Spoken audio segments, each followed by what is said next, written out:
award-winning BallGame Blitz Sports Network from Worthy Road Studios. Over 1 million views in 2023. We're where you need to advertise. Subscribe to our YouTube channel and join over 4,700 subscribers watching local sports. The Jackson Rockabillys, Union University, South Gibson County, USJ, TCA, and Peabody. Multi-camera broadcasts, slow motion instant replay, on-screen scoreboard and graphics, and professional announcers. Thanks to our sponsors who make it all possible. The BallGame Blitz Sports Network from Worthy Road Studios, the premier sports broadcast network in West Tennessee. Live from Eagle Stadium tonight, it's South Gibson Hornet football versus the Chester County Eagles. I'm Coach Joe Holloway. I'll be doing the play-by-play, and we've got an all-star crew here to do our first road game. We learned a little bit about coming down the bus. I wound up passing the bus, and I should have been here 30 minutes before they did to get here. A little different. We've been in the friendly confines of the Hornets' Nest in Medina, Tennessee, and it changes a few things, and you have to get mentally focused to take the home team on. Tonight is a district or region, it's the proper term, region contest, and it's a big one. Both these teams come into this game 1 win apiece in the region, no losses in the region. The Chester County Eagles are 2-3 overall. The Hornets from South Gibson are 3-2 after losing a heartbreaking overtime game last week. And we'll have our spotlight players tonight. We'll tell you about some of our coaches, and we have not gotten to do a coach's interview tonight on home because the bus showed up about 5:25, and we were busily trying to give you this. Need to call fans. We have video tonight besides the audio feed of this contest. Something, it's the first time a visiting team has had audio here at Chester County, or video at Chester County, in quite a while. Usually have to tape delay, but call all the friends that aren't here and tell them we are live tonight on the BallGame Blitz and the South Gibson Facebook page. We're going to take a timeout, come back, and we'll set this game, tell you about the senior spotlight and a few other things to happen. Let's take that timeout. For over 60 years, King Tire Company has been a trusted name in quality tires and auto care, proudly serving the Jackson community for decades from our Old Hickory Boulevard location. With tires, alignments, oil changes, AC repairs, brakes, belts, hoses, radiator repair, and more. King Tire Company delivers the expertise and reliability you can depend on. Visit King Tire Company on Old Hickory Boulevard in Jackson today, where decades of experience meet top-notch service. Great American Sports, make sports an addiction. Located at 125B Old Hickory Boulevard, East in Jackson. We specialize in teen sports for youth leagues, schools, and churches. We can embroider and screen print team uniforms. We also have sports equipment, Under Armour and Adidas clothing, and anything else you need for your teen sports. You can email or call us for all your teen sports needs. Great American Sports, make sports an addiction.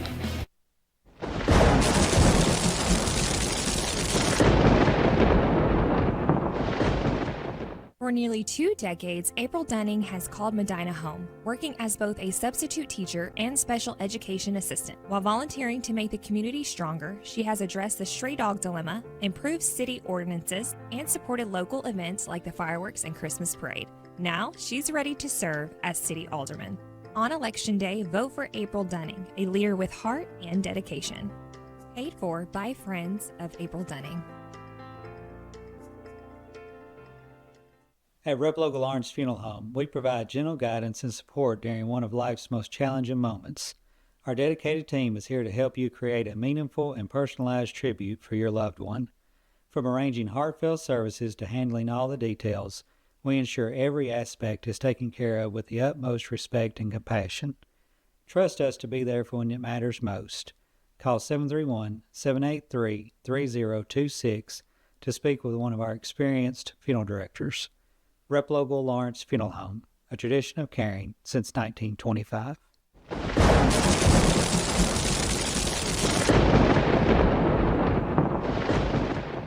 For more than 60 years, King Tire Company has been your go-to source for quality tires and dependable auto care. Our Airways Boulevard location in Jackson has proudly served the community for decades, delivering the excellence you've come to rely on. Whether you need tires, oil changes, alignments, brakes, and more, King Tire Company has you covered. All tire sizes, ATV to light truck and beyond. Visit our Airways Boulevard location in Jackson today. King Tire Company, where long-standing tradition meets exceptional service. Let me tell you about the American dream. In 1974, I had $425 to my name. I bought 21 carpet remnants, rented an old lumber shed, and opened Deaton's Rug Barn on East College. I worked long hours with hope of taking care of my family. I'm so thankful to Jesus who changed my life. He gave me a dream. So in 1985, we opened Deaton's Carpet One on the 45 bypass with a commitment to customer satisfaction. My friends, don't give up on your dream, because your dream can come true.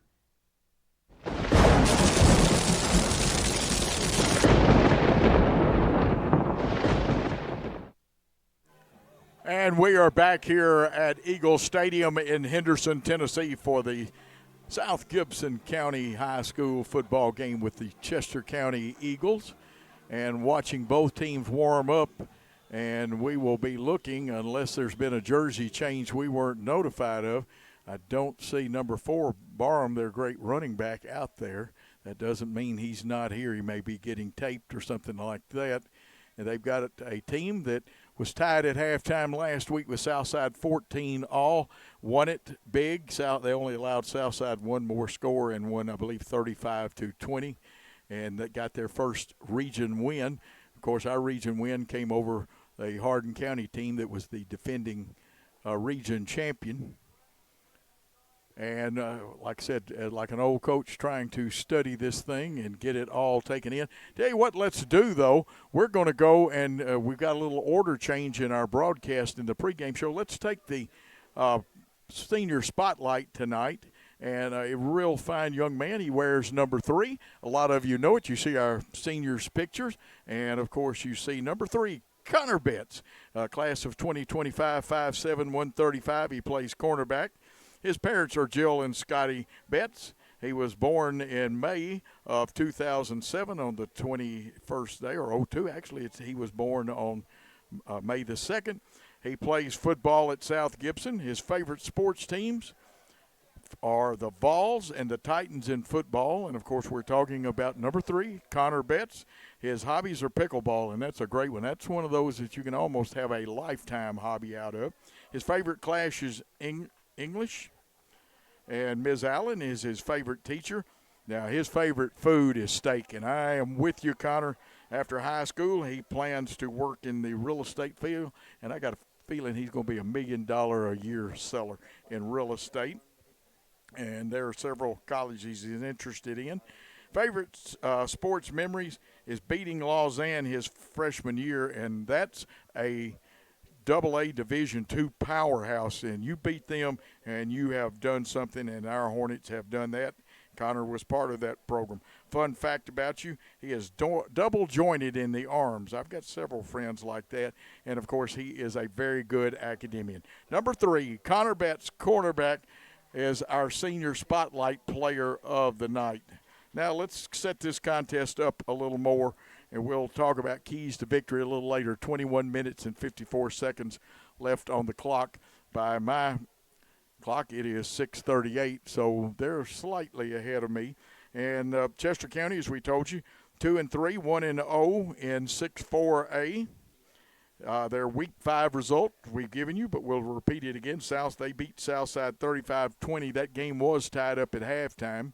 And Southside had some offensive problems. That's a big defensive front line for Chester County. Matter of fact, they've got a big offensive and defensive line.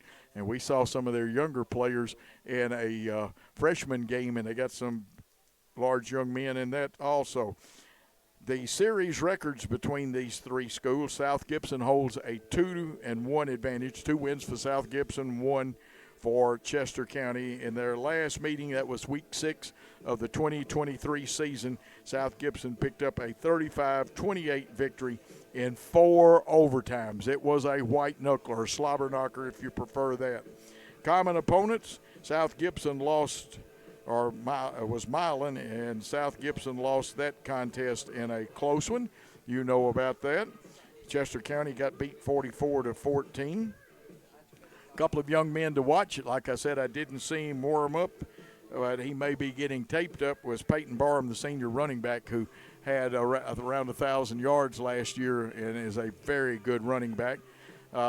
He can also play wide receiver if he needs to. Calvin Meadows is a senior offensive and defensive lineman you need to keep an eye on. And you also need to keep an eye on Blake Thompson, who's a senior offensive and defensive lineman.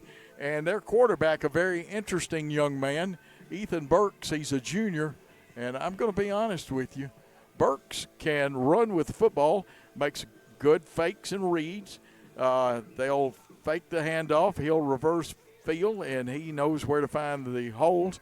Had his best week probably passing last week against Southside. Of course, it was raining so hard at Dyer County, they did not have good luck with their passing game. Now, for the Hornets, we're going to hold some of their information until we come back. I'm still amazed at that game. Let's take a short timeout. We'll come back and tell you about the Hornets last week and this week. Hey Jackson, welcome to Chuck Hutton Nissan. The Chuck Hutton name has been on car dealerships since 1919, and we would love the opportunity to show you what we're all about. We're locally owned. Our business model is big inventory and big volume on new and used cars. Nissan has awarded us a huge inventory, and we're going to sell them to you at invoice. Just choose a car from our great selection, we'll pull out the invoice, and that's what you'll pay. We look forward to meeting you at Chuck Hutton Nissan, 495 Van Drive, Jackson, Tennessee. Has your home comfort gone to the dogs? Beat the heat this summer with Jackson's most trusted team of technicians at McCoy's Heating and Air Conditioning. Our York certified and trained technicians can repair or replace your HVAC system, keeping everyone cool so you don't end up in the doghouse. Sit, relax, simply call or go to our website. It's wonderful to chill knowing you always have someone by your side. Your HVAC system's best friend, McCoy's Heating and Air. Hello, Medina friends and family. I'm Sammy Gilley, and I am your candidate for mayor of Medina. I am a conservative Christian with a proven track record as a leader. I've worked in public service in West Tennessee and Medina for 20 years. In those 20 years, I have gained the knowledge and relationships needed to be the leader a growing city like Medina needs. Through a community-oriented leadership model, I plan to bring the best out of Medina by showcasing community events that are family-friendly and promote local businesses. I have a proven record as an effective leader in public safety and will make sure Medina stays the best and safest city to live in West Tennessee. I humbly ask for your vote this November. For more information or to contact me, visit my Facebook page, Sammy Gilley for Medina Mayor 2024.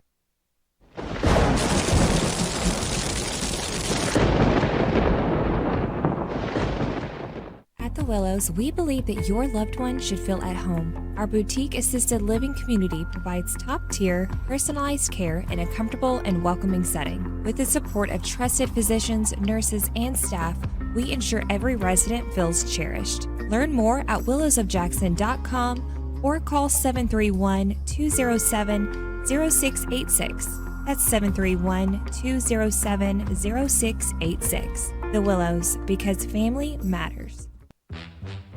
Beauty House Social, Jackson's premier blowout bar and full-service salon and med spa. From lashes and facials to cosmetic injections and lasers, we have it all. Let's be social. Why rent an apartment when you can lease a home? The Summit in Jackson offers 2 and 3 bedroom single-family homes with lots of amenities. Enjoy the comfort and space in a gated community with smart technology, ADS security, and no maintenance. Short and long-term leases are available, so visit our website or call to schedule your tour today at the Summit in Jackson. King Jewelers is not your typical run-of-the-mill jewelry store. Grover is a certified jeweler with 35 years experience. This isn't just a jewelry store. It's an iconic symbol of love.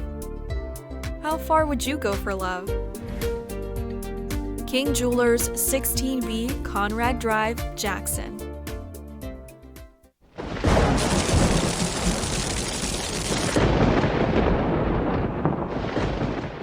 At the Willows, we believe that your loved one should feel at home. Our boutique assisted living community provides top-tier, personalized care in a comfortable and welcoming setting. With the support of trusted physicians, nurses, and staff, we ensure every resident feels cherished. Learn more at willowsofjackson.com or call 731-207-0686. That's 731-207-0686. The Willows, because family matters.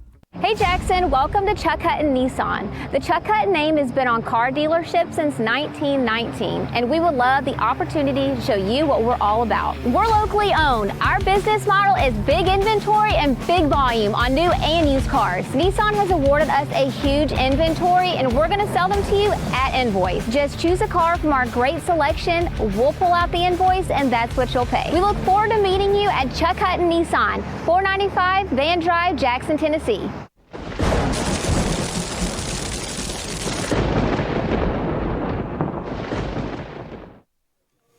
Good evening and welcome back to the BallGame Blitz TV Sports Network, produced by Worthy Road Studios on the South Gibson High's Facebook page. This is a copyright broadcast of Worthy Road Studios for the year 2024. Any rebroadcast, retransmission, editing, or further use of this BallGame Blitz broadcast without the express written consent of Worthy Road Studios is strictly prohibited and it's illegal. And, of course, Coach Joe Holloway here. We're going to bring you the action tonight. We know it's on the South Gibson Facebook page. There are some links, I believe, on WNWS, on the BallGame Blitz, where you can watch this game even though they've got a pro game on the radio there. And later, I'm sure the feed will be on the Hornet Sports Network, but the main feed comes on the South Gibson Facebook page. And, of course, we've got some great advertisers tonight, like the Blacksmith Restaurant, Chuck Hutton Nissan, King Tire Company, Jones Chevrolet, Deaton's Carpet One, Elite Dental, Humboldt Dodge, Chrysler, Jeep Ram, McCoy's Heating and Air, King Jewelers, Foundation Bank. Those are some of them. We'll add some sponsors to that in a little bit. But let's talk about the Hornets for a minute. While Chris is getting our two-deep chart up there that'll show you the people that will play, the top line is usually the starters. Last week we came out in the Wildcat, and Yaya Gad did a great job. It was a great drive finished off, and you can see our two-deep chart of probables tonight. Hayden Lucky came in, did some great blocking when we were in that power formation of the Wildcat with two blocking backs and a wing back in different formations. And we did a really good job. Jaden Reed had a 40-yard touchdown. McGowan had a field goal with about 4 seconds left in the first half. We led 10-0 at half. USJ scored their 10 points. But we held our defense, the nation's number 10 running back, to I've seen 3 different sets of stats. Now, each team keeps their own official stats. The highest I've seen for him the other night was 50, and I don't think it was 50. The Mirror Exchange had him at 35. And somewhere in between there is the real story on his stats. But let's look at our young men. Jaden Reed had 24 carries for 116 yards, 4.8 yards per carry, and that 40-yard touchdown. Leighton Robertson was 6 carries, but some of those were trying to sprint out and pass and stuff, and he had minus 24. Cade Beaver, 1 rush for 3 yards. Tyshawn Jeter, 4 carries for 39 yards, and that's a 9.8 average. Yaya Gad, 14 carries, 69 yards, 4.9. The team had 49 rushes, 203 yards, 4.1 average. Robertson was 3 for 7. I'll get it straight in a minute, for 34 yards. And, of course, 2 of the catches were by Matthew Austin of the 3, and Jaden Reed had a catch for 34 yards passing. Now, let's take a look at a very impressive stat. Our linebacker, Cade Beaver, wears number 5. He had 10 tackles, 1 for loss. Matthew Austin, another great night for Matthew, 8 tackles. Nate McCaig had 2 tackles. Connor Betts, our spotlight player tonight of the seniors, had 1 tackle. Jaden Reed had 6. Trey Scott with 5. Now, Tyshawn Jeter had the hit of the night. He played unlicensed chiropractor, even though he's a defensive back. He forced a fumble, and he had 4 big tackles. Nate Wallace with 1, Yaya Gad with 4. 2 of those were tackles for losses.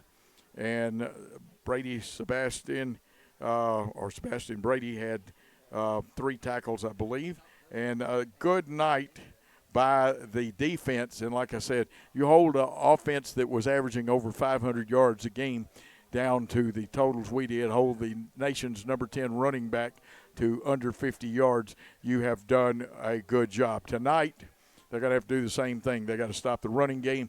But here's the thing. Chester County's passing game, very dangerous. They're a good football team. They've played some tough competition, including Milan and Dyer County.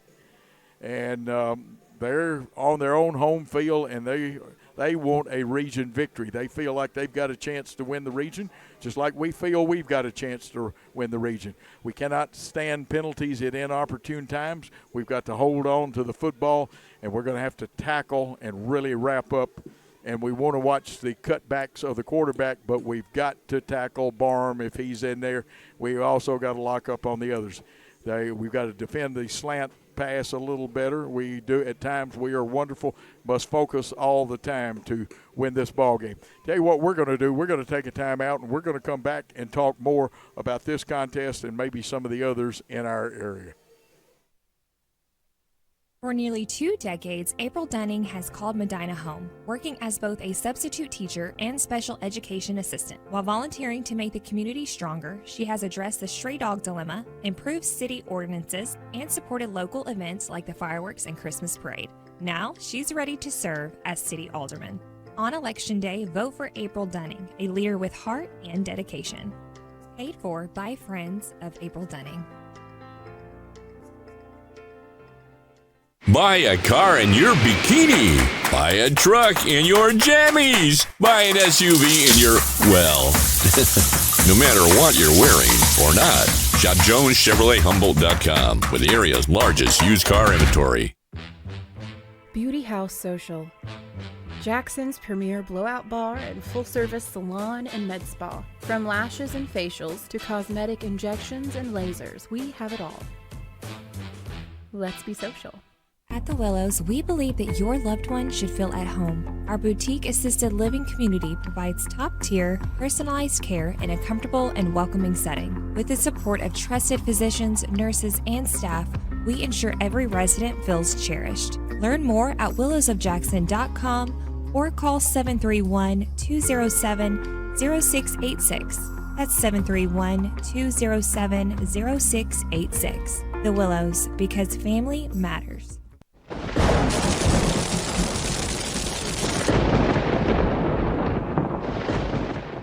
Has your home comfort gone to the dogs?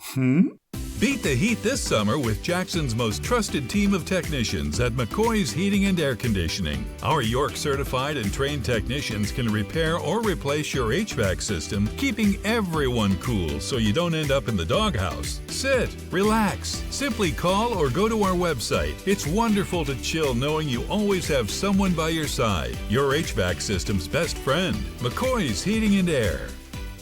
Hey Jackson, welcome to Chuck Hutton Nissan. The Chuck Hutton name has been on car dealerships since 1919, and we would love the opportunity to show you what we're all about. We're locally owned. Our business model is big inventory and big volume on new and used cars. Nissan has awarded us a huge inventory, and we're going to sell them to you at invoice. Just choose a car from our great selection, we'll pull out the invoice, and that's what you'll pay. We look forward to meeting you at Chuck Hutton Nissan, 495 Van Drive, Jackson, Tennessee.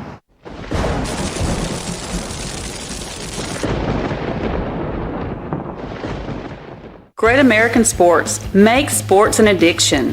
Located at 125B Old Hickory Boulevard, East in Jackson. We specialize in teen sports for youth leagues, schools, and churches. We can embroider and screen print team uniforms. We also have sports equipment, Under Armour, and Adidas clothing, and anything else you need for your teen sports. You can email or call us for all your teen sports needs. Great American Sports. Make sports an addiction. Welcome back to Thursday night football. South Gibson High School versus the Chester County High School. DeJuan Johnson, the head coach for the Eagles, and we'll tell you about some of his staff. Of course, our fine young head coach is Ben Johnson. The offensive coordinator is Jeb Jones, defensive coordinator Derek Morales, and Chandler Whitaker, Bailey Patterson, Aaron Lowry, Will Harris, Gavin Wallace on the staff. Trainer is James Carver. Security, Dwayne Clark. The principal is Phil Rogers, and the athletic director, the one and only Mark Dunn. Our team doctor is Douglas Halton. Now, an interesting side note, Peyton James, who's on the Chester County staff, was an assistant coach at the Alcoa team in East Tennessee. And, in 3A football, it's called the Alcoa Invitational because everybody else, they've won like 9 of those state championships in a row. And you don't beat Alcoa very often unless you're a larger classification team. And for years, Alcoa played up. They could have easily been 2A for years. But Peyton James and, of course, Ryan Coleraine, who prepped at Jackson Southside. And we are just about ready. The captains for both teams, I'm sure, will be making it here to the 50-yard line in a moment. I see our captains. And we have the quad captains. Some teams use tri-captains. Some use 4, the quad captains. And, of course, on your screen, the Hornets will enter from the left end of the stadium.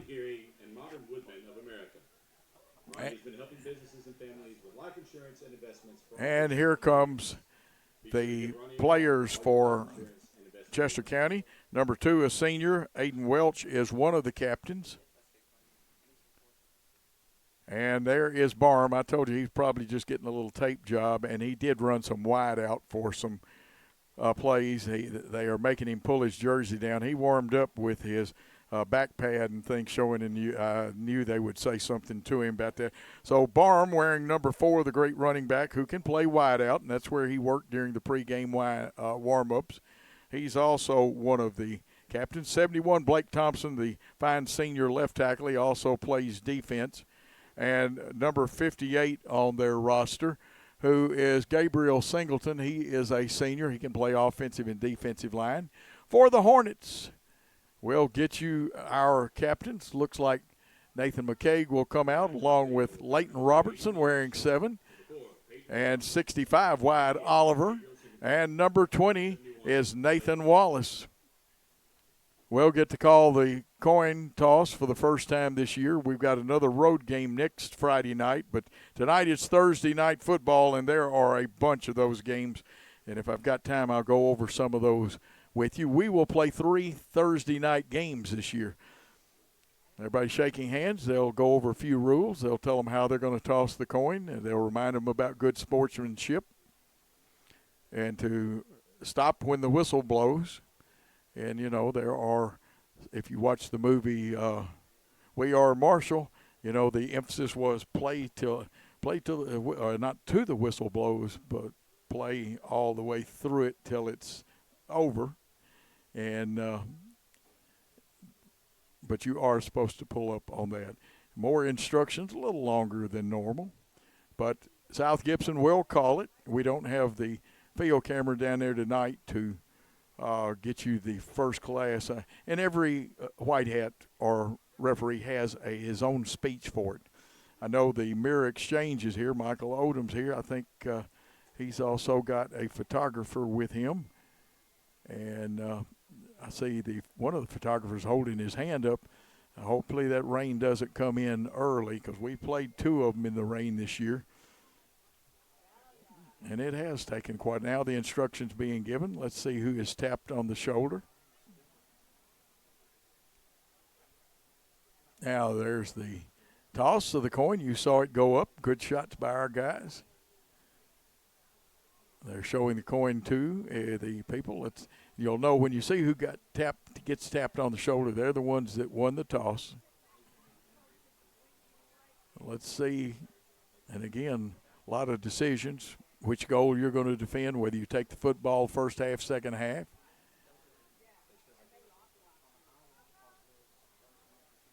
And let's see what signals the white hat gives us. South Gibson's going to kick off to Chester County.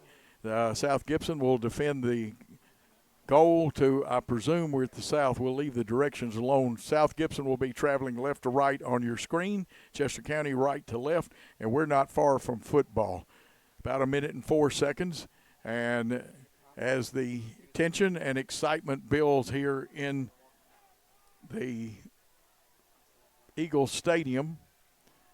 We don't have our inflated football helmet, but we've got a great sign by the wonderful cheerleaders. We'll tell you about them, show you a picture of them later in the broadcast. And let's see, Chester County behind their banner, and they've got one cheerleader with their flag. We've got the victory line, so to speak, or whatever you want to call it, for the entrance. Players are behind our banner. And here come the Hornets, bringing out the American flag and the flag of the state of Tennessee, the Hornet flag in the middle of the pack. And then you will hear the announcer. He'll be over our mic sometime. Chester County has entered, and we are close enough. You're going to get the band most of the night.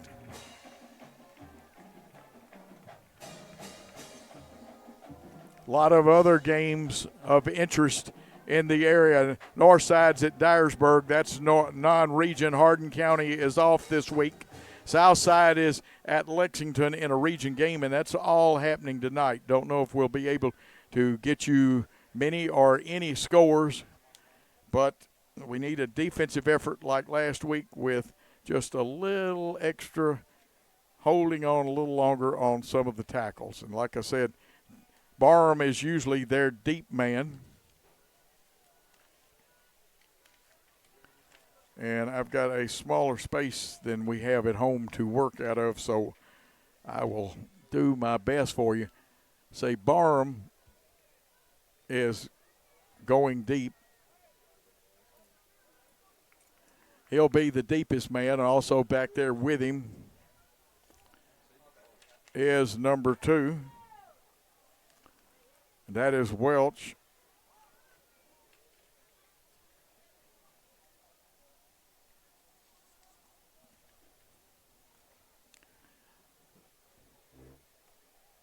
We'll have a momentary stoppage. So I dropped my notes, but Barham and Welch. Now Chester County would prefer it to go to Welch. That's what they want to happen. Let's see who is kicking off for us. This will be McGowan. He hits it from the 40. It's a directional kick, making one of the up men field it at the 29. Cutting up across the 40. And there's where there's a hole, and he's going to get across the 50. And a nice diving tackle to knock him out of bounds, but in South Gibson territory. So I believe that was Edelson. That's a big start for the Chester County Eagles. Their first possession is in South Gibson territory at the 48. Not the kind of pressure you want to put on your defense. We'll see who comes out. I know that Welch will come out at one of the wideouts. Number 10, Robinson, is in there. Barham will be in the backfield. The H-back is Clayton Rogers. The quarterback is Ethan Burks. He's a junior. Slot left, single receiver to the right. 4 down linemen for the Hornets. They're going to fake and throw the little quick out here at the 45, across the 40, the 35, a first down, and the first pass of the game is complete from the 48 down to the 31, a 17-yard pickup. And you can't give that receiver, they've got speed, but you can't give him that kind of cushion. So a first down by passing. And the Eagles are a sharp offensive team. They'll send Welch to the right. Colton Trice in there now. He'll be the furthest man towards the Hornet bench. The ball on the 31, wide side of the field. A quick out again, and this time great defense and coming up very quickly. Coming up very quickly was number 24 for us, and that's Dre Scott, the freshman defensive back. Loss of 1 on that one, or let's see, the way they spotted the football, that's interesting. So we'll change the first one. Wide side still to the right. 2nd and 10. Ball on the 32. Robinson goes with Welch, and both of those young men are fast. 17 they're going to give to Barham. He's going to try the left side. He'll get, and his forward motion, he had good buddy lane, will get him from the 32 down to about the 28 for a pickup of 4. It's going to bring up 3rd and about 6. They are in 4-down territory. Now, they probably would let Lincoln Phillips kick if they decided, but right now I'm not sure they wouldn't use all 4 downs to try to get it. Had good success with that first pass. They say 3rd and 5. It's 3rd and 6. Sprinting to his right, looking for a receiver. He's got one deep, overthrows him. It's an incomplete pass, and it'll bring up 4th down. First pass is incomplete. We'll bring up 4th down. 4th and 6, actually. You see the great pictures that we have. They're going to send 7 into the ball game, so it looks like they feel like this is in range of Lincoln Phillips, the junior kicker. You have to watch for the fake here, but you also want to put some pressure on him. Ball plunked down on the 35 and make it 10 of the end zone, a 45-yard field goal attempt. High snap, he gets it up. Did it get tipped? I think, but it is short, and we will take over, we being the Hornets, on the 20-yard line. 35-yard field goal, no good. John Ward would say, no good, like that. But I'm not John Ward. My voice doesn't sound like him.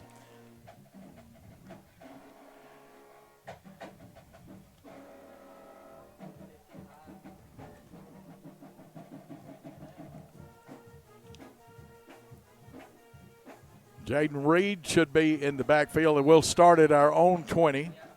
Ball should be equidistance between the hash marks.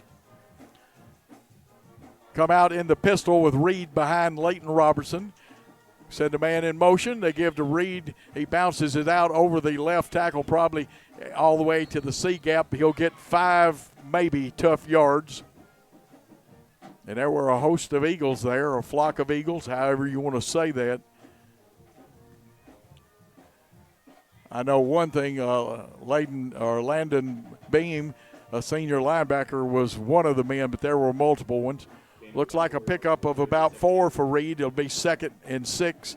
They've got it at 5, but it's wide side of the field to the right. Robertson reverses out, wants to throw, pulls it down though, cuts back, breaks a tackle. He'll get close to the 30, and it looked like Chase Krause may have made that tackle on him.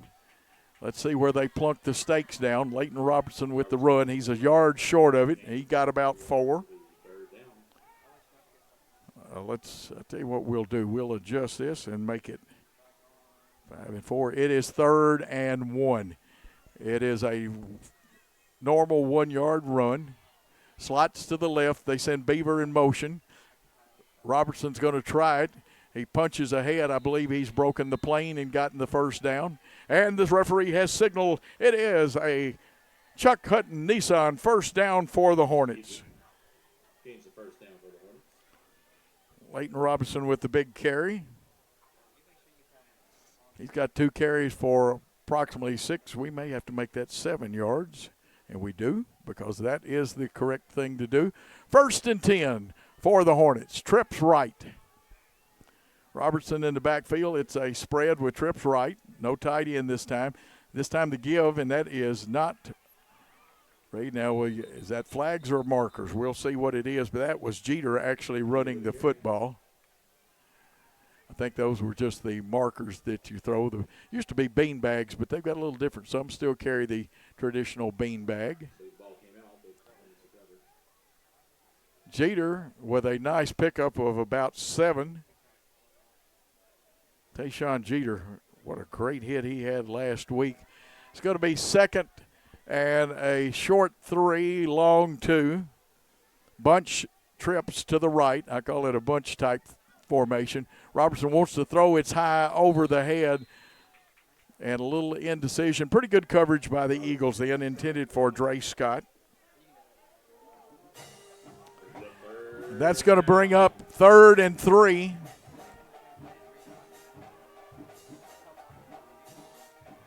Possession down, the ball on the 40-yard line. Wide side of the field to the right, and that's where Dre Scott will come. Slot is to the left of the formation, the wing back. We pull a guard, sending Reed up in there, and a little powerhouse, or is that Jeter? We'll have to check the number and see what it is. That is Jaden Reed. And he's going to go from the 40 down to the 50, a 10-yard pickup. And you know what that means? Chuck Hutton Nissan, first down. 2 of them by the run. Beaver will come and get in the slot. We've got a slot to each side, so 4 wideouts, 1 back in the backfield. 3 down linemen. Watch that linebacker. We send a man in motion, an outside linebacker. He started to come, and that time too much penetration by number 70. And that is Caden Talley, an 11th grader who's a pretty fair defensive lineman. Reed takes the handoff, is met in the backfield by a host of Eagles. He lost about 5 yards, brings up second down. And that's a loss of 5, so 3 carries, 10 yards now for Jaden Reed. But what's bad is it brings up about 2nd and 14 and a half, 2nd and 15. And now there's going to be a sideline warning against the Eagles, I believe. Sideline warning against the Chester County Eagles. And one of the assistants pleading his case, DeJuan Johnson, came over and has done a good job since he left Lexington. Of course, our young head coach, Ben Johnson, had been an assistant several places, spent some time with the Kansas City Chiefs. Looks like Scott, and that may be Austin with him. We get a better look at the numbers. That looks like got a single receiver to the left. Wing back is to the left. He'll go in motion. That's Beaver. 3 receivers this way. Screen pass to Reed. Nice block. Sprung him. He's broken a tackle, and he's going to get back a huge chunk of that yardage down to the 42-yard line of Chester County. It's not a first down, but Landon Bowman on the tackle. Does bring up 3rd down. it's going to bring up a 3rd down.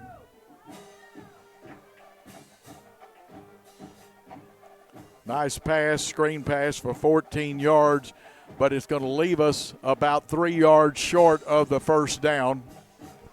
Scott and Austin to the right. We'll pick up the other. Jeter back in the backfield in the pistol. Beaver, we're trying to draw them off. They're very disciplined, though. Bouncing it out. Jeter wants to get it. He's got the first down if he gets the proper spot. If there is any doubt about this, the spot is not proper. And I didn't think there was. It's another running first down, 3rd running first down of the first quarter. Eating up that time are the Hornets. Last year, I believe this was a 3 or 4 overtime game. And you'll see right now we've got a picture. You see the 3 down linemen. They can walk 2 outside linebackers up like defensive ends.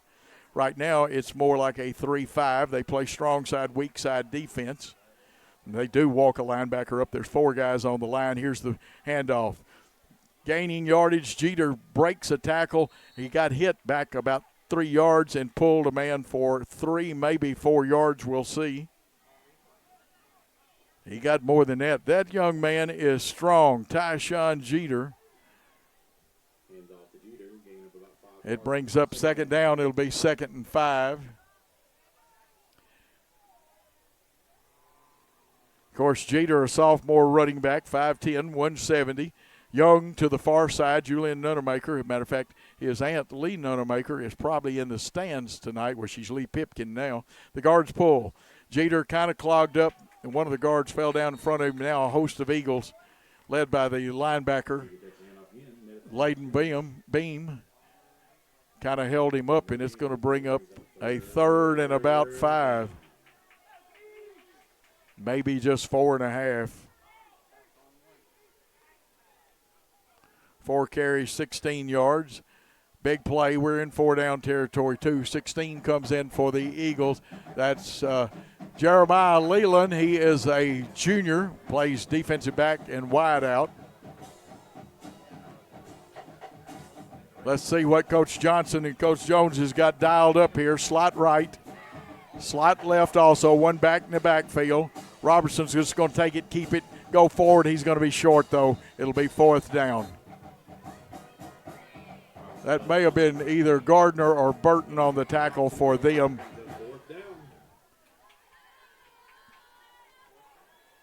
It'll be 4th.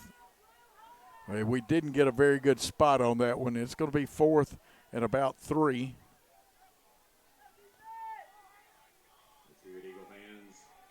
Austin, Matthew Austin, the junior wideout, goes to the left. He'll be in the slot. Jackson Young is the wideout to that side. Scott working one-on-one too high.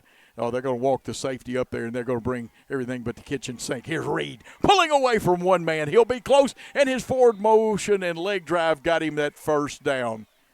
What a run by Jaden Reed then. And that is another Chuck Hutton Nissan 1st down. All the way down to the 26, a 6-yard pickup by Reed, who now has 4 carries, 16 yards, averaging 4 a carry.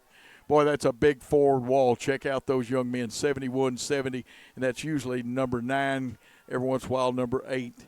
Single coverage, but a too-high safety situation. Faking to Reed, rolling left. Leighton Robertson throws off his foot, in and out of the hands of our wideout. Incomplete pass. It'll bring up 2nd and 10. Incomplete, brings up 2nd down. 2 for 3 passing, or 1 for 3, actually. Brings up 2nd and 10. That's a lot of yardage to make up. Got to look that ball into the hands and pull it into the breadbasket. Robertson's got his play. Comes back in. Looks like Austin will go left with Jackson Young. Scott to the right. Scott is on the line. The wingback is to the left of the formation. Here's Reed trying to get outside. Has to cut it up. He won't get much. It'll be a short gain of maybe 1. Don't want to get too early because you want to wait for the spot. Not a real good spot. It is going to bring up 3rd and a long 9. Wide side of the field to the right, going against 3 down linemen, but they will bring people off the edge. Sometimes a delayed blitz or rush trips right. Single receiver to the left, no tight end in there right now. 5 going out and Robertson's going to keep it. He's going to get some yardage, but he's going to be short. He'll get about 5 yards, and it's going to bring up 4th down and about 4th and 5. Ball right in the center of the field. A really good-looking field, but I see a couple of turf marks where some of the turf kicked up a little bit. You can have a great field, and these cleats, even of today, will kick it up. 4th and 4. Ball is squarely on the 20-yard line, equidistant to each sideline. Slot to each side. Robertson wants to throw. There's a big rush. He's flushed out. Cuts it up. Needs a block. Needs 2 or 3. Gets rid of it. He's got a completion to Dre Scott. He could go all the way. Touchdown, South Gibson of 20 yards. We'll get a replay on that one on the Chuck Hutton replay. Pass complete to Dre Scott for a Hornet touchdown. It's a Hornet touchdown at the 1:35 mark. The extra point to be attempted. Scott. The hold will be by Robertson. Let's see who is in there. It looks like McCowan. That's a side angle I was trying to write in my book. Snap a little low. The kick is up. We will wait for the official. It hit the goalpost, and the goalpost will have a headache. So the PAT missed. It's 6-0 at the 1:35 mark.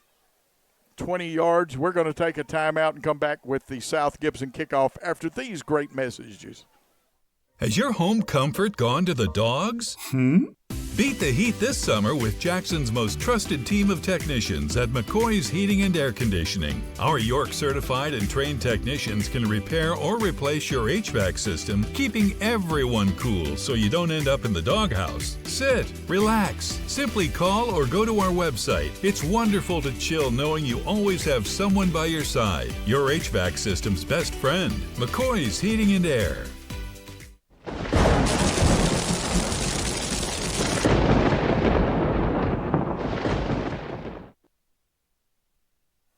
Great pass of Robertson to Scott. Scott got that TD. Good pass, good effort. We run stacks to this side on the kickoff, and we're going to directional kick, only it's going to get all the way back to one of the deeper men. And a nice just grab a handful of jersey. Boy, Jeter has got to be strong as he just grabbed a handful of jersey and pulled Welch down. You'll get to see a Chuck Hutton replay here. Football belongs to the Eagles. It'll be 1st and 10 on their 27-yard line. We started our last drive on our own 20, so we took it 80 yards. Ended with the touchdown, missed extra point wide side of the field to the right. Let's see what we've got going. Slot right. They're going to give to Barham, and Yahya Gad introduced himself, and if he had been one more step quicker, he might could have taken the handoff to Barham. So a loss from the 27. Oh, he got a great spot out of that.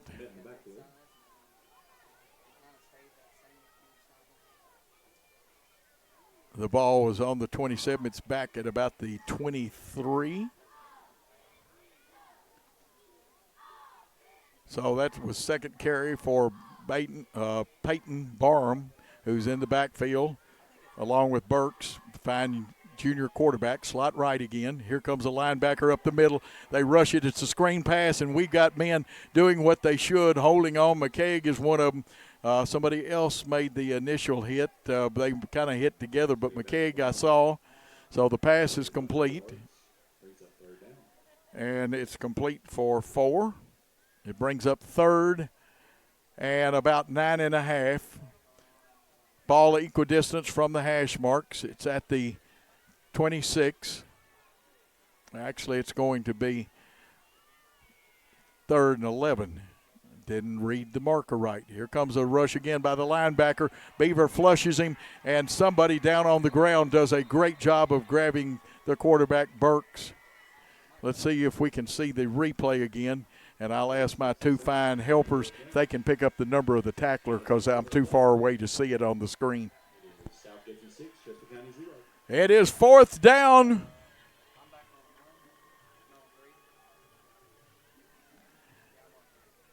And that ends the first quarter play with the Hornets up 6-0. We'll be back with the broadcast after these important messages.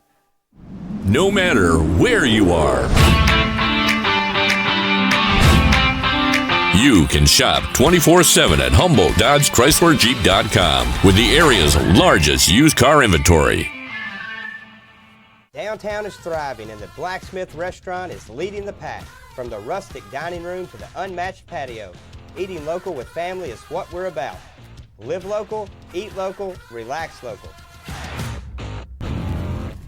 Hello, I'm Chad P. Wilson with Foundation Bank, a family-owned community bank here in West Tennessee. Your checking account should be more than just a place to store your money. Our Foundation Benefits with High Interest checking account pays you interest, but also includes identity theft monitoring, cell phone protection, and roadside assistance. Start a financial conversation with us today by visiting our website, foundationbank.org, or call us on the number on your screen. In the meantime, God bless you. Terms and conditions apply. Foundation Bank is a member FDIC and an equal housing lender.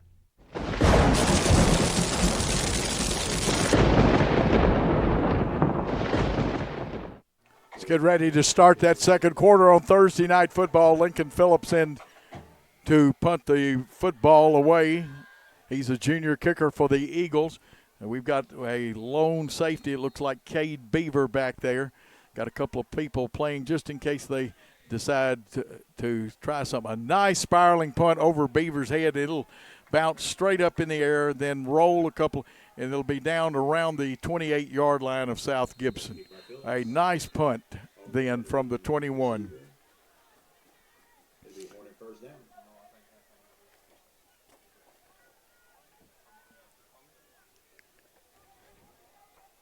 Phillips, a busy man, kicks extra points for them.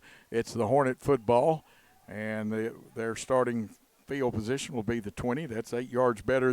They took it 80 yards the last time. I see some of the big guys in there. 71, Blake Thompson, who's an outstanding senior, and I believe he was an all-region player last year. He is in there right now. The nose man is Tally, and he's not small either. I don't have the weights for these young men. And their other down linemen now, they've walked one of the outside linebackers up. Now Jackson Young looks like got a little equipment problem or something.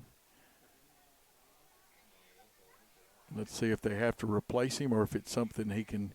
They'll have to replace him. And what they're going to do is send number 20, Nathan Wallace, out here to the wideout spot. Gadd is going to play wingback, I believe. They're going to give to Beaver, who's in the backfield. He's going to get about 5, maybe 6 yards. And we'll see where the officials spot it.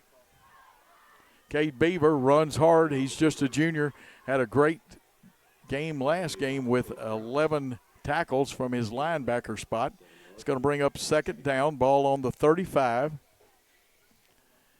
2nd and 3. Beaver with a gain of 7. Young back in. He'll come to this side. Scott furthest. Want to say it's Austin in the slot, but it could be Wallace. Do not get a good look at the numbers this time. We're in the pistol. They pull the guard. Here's Beaver spinning. He's got the first down and more all the way down to the 44-yard line. Pickup of 9 and another Chuck Hutton Nissan first down. That's 5 by the run. Beaver 16 yards and 2 carries, so we are alternating running backs. Tyshawn Jeter's done a good job. Jaden Reed has done a good job.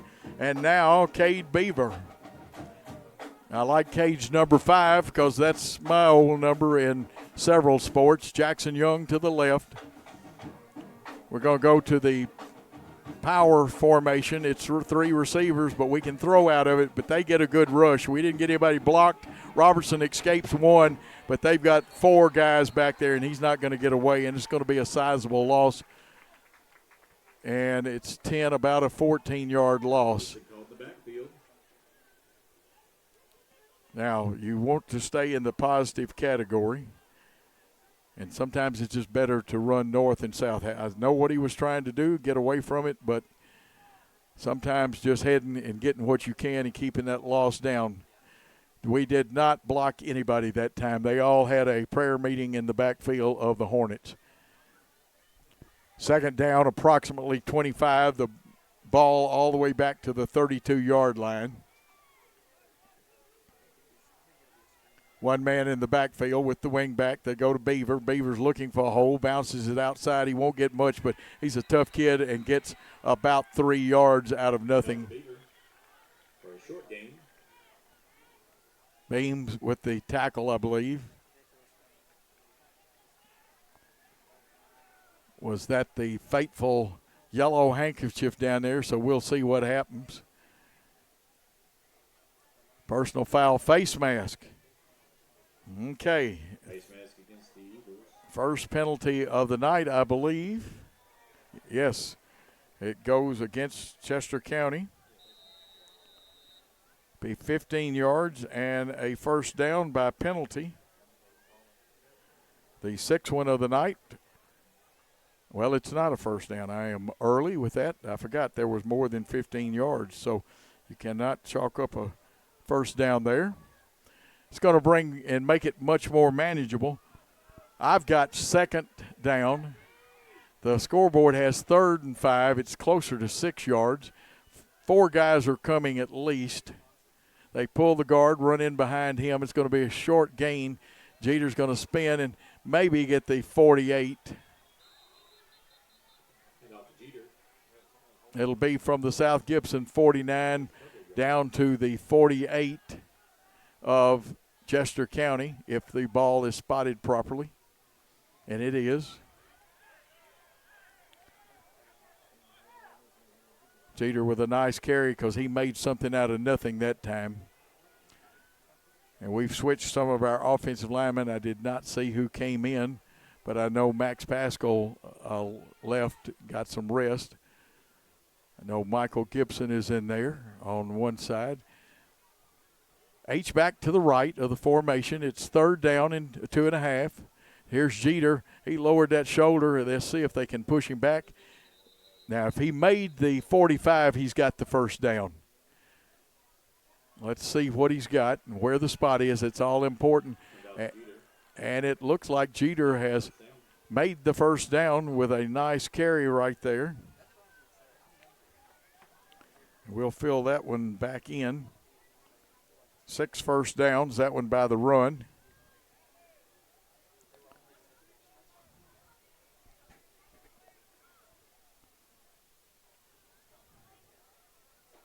Going to redesign my scorebook for next year. I got to put my 3rd down and 4th down efficiencies a little higher. Trips left. 3 come. We didn't get the man blocked on our right side, and it's going to be no gain. And that time we got whipped like a rented mule.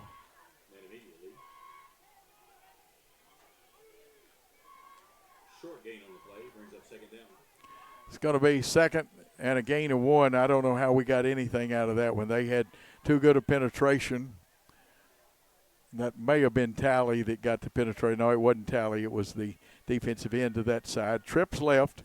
2nd and 9. Ball on the Chester County 44. Robertson straight back. They've blown it dead. We're playing drop the handkerchief, and illegal procedure will cost the Hornets 5. Move them back 5 yards. It'll move them back 5. Still 2nd down. That makes it, though, 2nd and 14.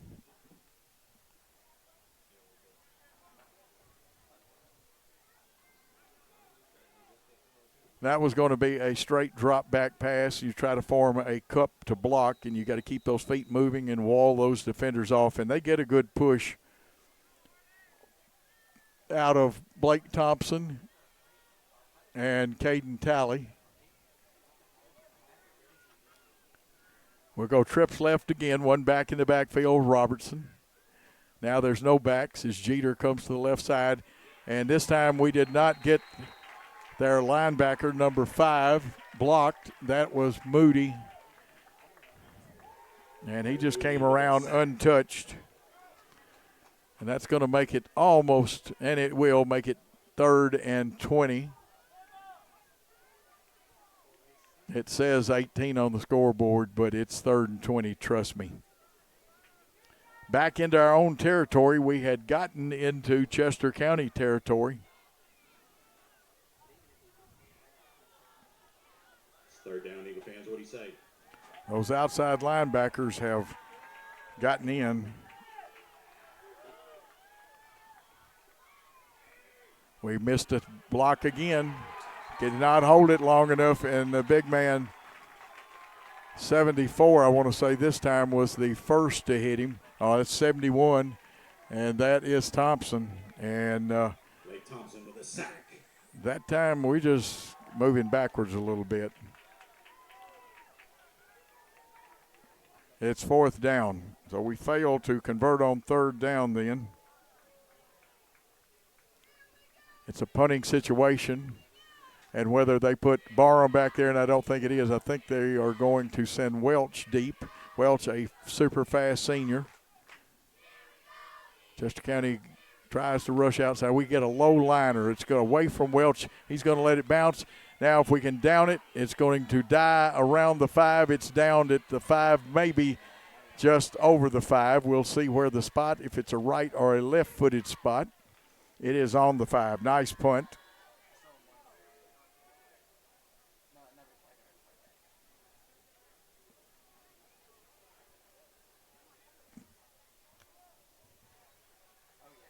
Chester County will get the football on their own 5-yard line, 95 yards away from the goal line.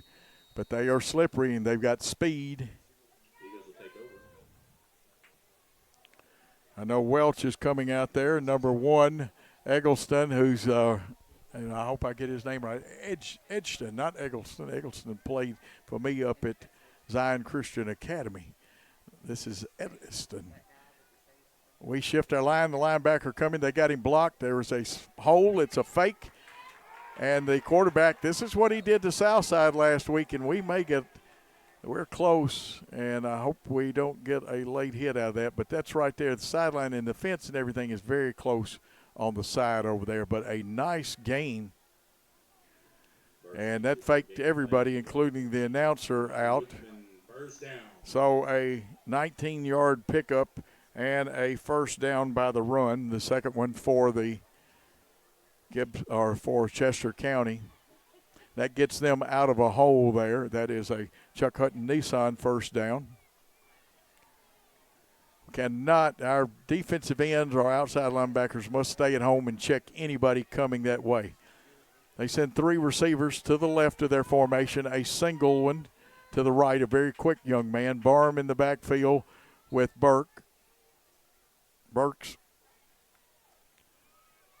They RPO it, and we do a good job on that. It'll maybe gain a yard. A host of everybody introduce themselves, and you don't want to make Hornets angry there. Looks like no gain.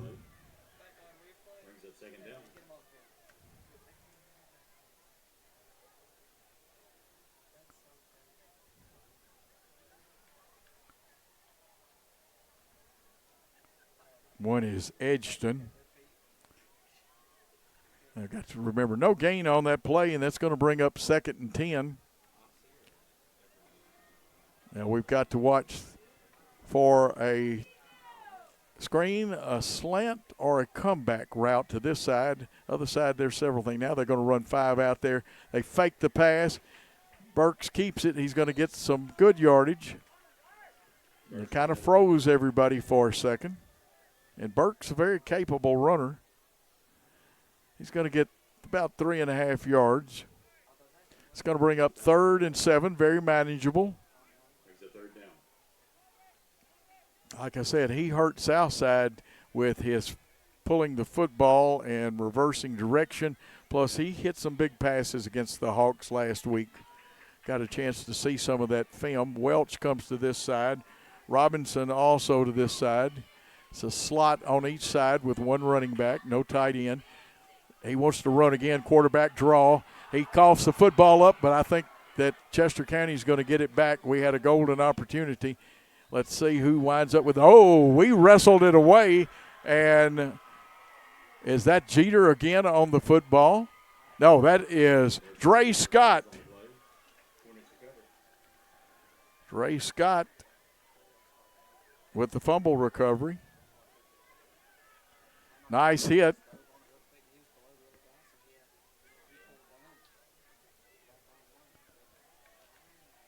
And it puts the Hornets in business at the 36-yard line of Chester County. Short field, you want to make hay while the sun shines. Boy, that's an old one right there, folks. 3 minutes to go, you see on the great clock that we have here. Slot to the right to the short side. We pull the guards. A handoff to one of our wideouts. He needed a block, is not going to get it. There's going to be a flag, probably be a hold or a block in the back, and that's going to back us up some distance. Austin, they may call the hold on that. It'll be interesting to see what they do. 2 flags in the backfield, or 2, and one of them in the secondary. Tell you what, number 9 for them, Jeremiah Gardner, a junior, is a big young man, and he is the smallest of the 3 down linemen. A lot of talk here. 2 flags on the field. Yeah, I guarantee you it's probably going to be against the Hornets, though. They're getting ready to mark it off. Block in the back against the Hornets. Well, it looks like they're going to mark off a hold, which is a 10-yard penalty from the spot of the foul. Waiting for a signal. I may have missed it while I was writing in my book. So it's going to second penalty. Coming in the ball game is Kason Coggins, the sophomore.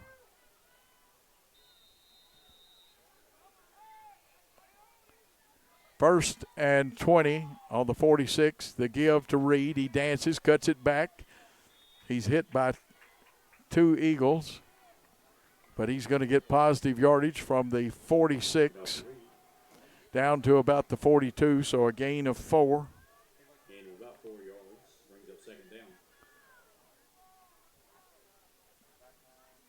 Reed has unofficially 7 carries for 22 yards, brings up second and 16. 2 wideouts to the right. Austin, one of them. Scott looks like the other one. Jackson Young to this side. Wingback is to the right of the formation. Reversing, a toss out of the backfield, caught by Reed. He's at the 20, the 15, the 10, the 5. What do we have? Touchdown, Jaden Reed and the South Gibson Hornets. Nice pass sneaking out of the backfield, not picked up. 42-yard touchdown pass. Comes at the 155 mark. Let's see if we go for 2 or if we kick.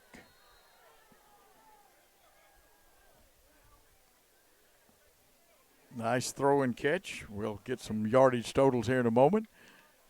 McGowan on to kick. Snap's good. The kick is up. He drills it.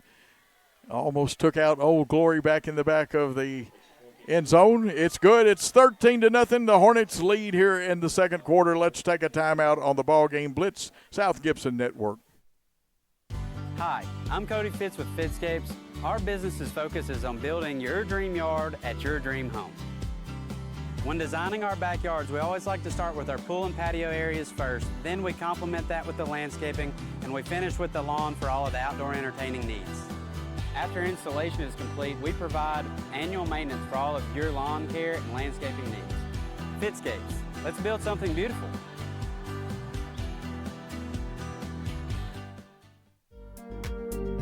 King Jewelers is not your typical run-of-the-mill jewelry store. Grover is a certified jeweler with 35 years experience. This isn't just a jewelry store. It's an iconic symbol of love. How far would you go for love? King Jewelers, 16B Conrad Drive, Jackson. Max McGowan to kick off. Now, we're going to have to do a much better job than we did the last time. They brought some of their speedsters up. They don't believe we're kicking it deep. I don't believe it either. Nice high diagonal kick. Takes some time, bounces. Now it's scramble. Do the Hornets have the football? And the Hornets did get the football. Gentlemen, I'm going to have to depend on y'all to watch that and get the replay because I'm so far away I cannot see it. Yeah, y'all will have to get me a number. If y'all will get me a number, I will be 11. Man, oh, man, Tayshawn Jeter, he and Scott have been busy tonight. Fumble recovery on the kickoff.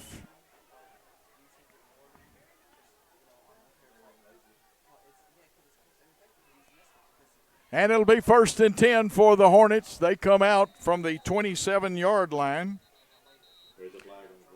Now a flag on the play.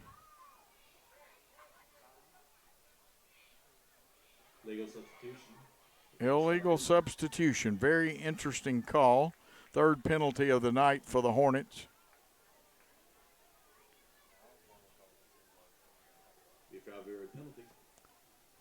Makes it 1st and 15. Ball should be plunked down on the 32, the wide side of the field to the left, going against 3 down linemen, the outside linebackers. So they're in a 3-5 probably. They walk them up, though, and they play just like defensive ends. They rush. Play being signaled in. Young comes in to get a little information. He's going to get it, go back to the left side. Robertson in there. Looks like Jeter still in at tailback. Wing back to the left of the formation. We pull the guards. We run. Jeter bends it back and One man slowed him up. He broke the tackle of one of the 70s. I did not get a good look. It may have been 70 or 71. But he bent it back a little bit and may have picked up a yard. That slowed him up enough to destroy the play, and he did get a yard out of it. Jeter with 23 yards on 7 carries unofficially. Trips right. They go send 5 out. They go quickly to Jeter. Jeter gets by. Caught the pass, juked one man, gets across the 25. Now he'll still be way short of a first down. Down to the 23. Be 3rd and about 6. Robertson wants Young. Young, let's see if he got it, and what a fine catch. The young man has pulled it in, a 23-yard touchdown pass. Man, oh man, what a catch, 23 yards for the touchdown. Jackson Young, the freshman. And the Hornets have come out passing tonight. And that's a 27-yard drive. The pass was 23 yards. Comes at the 49-second mark. Max McGowan on to attempt the extra point. He gets it up. It looks no good. That's what I was thinking. I didn't see the goalpost disappear. So it's 19-0, and we'll take a timeout with the Hornets leading and 49 seconds left in the first half of play. Hello, Medina friends and family. I'm Sammy Gilly, and I am your candidate for mayor of Medina. I am a conservative Christian with a proven track record as a leader. I've worked in public service in West Tennessee and Medina for 20 years. In those 20 years, I have gained the knowledge and relationships needed to be the leader a growing city like Medina needs. Through a community-oriented leadership model, I plan to bring the best out of Medina by showcasing community events that are family-friendly and promote local businesses. I have a proven record as an effective leader in public safety and will make sure Medina stays the best and safest city to live in West Tennessee. I humbly ask for your vote this November. For more information or to contact me, visit my Facebook page, Sammy Gilly for Medina Mayor 2024. And we are back. Max McGowan has teed it up. It's on the left hash mark. Let's see if they kick diagonal. That allows it to stay up in the air a little longer. We've got stacks all over the field. Nice long kick, but does it come down to Barham? Or we'll see. Barham may have been on the other side. No, that's Welch, the speedster, and he gets a nice return to their 38, maybe the 37-yard line. We'll see where they say he stepped out of bounds. And we get a Chuck Hutton Nissan replay on that one with 42 seconds left in the first half of play. They said he made it to the 40.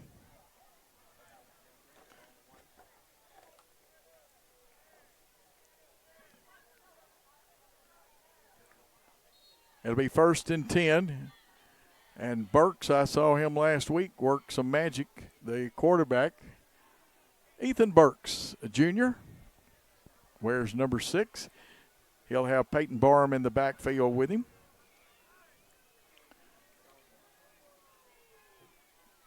Edgeston goes to the left of the formation, trips right. He's going to crank the javelin. He wants to throw it, but he just throws a swing pass to Barham. Now you got to lock up on this young man. He gets across the 40, gets about 6, maybe 7 yards. And Chester County will call their first timeout. Let's take a timeout with them. We'll be back after this message on the South Gibson Football Network.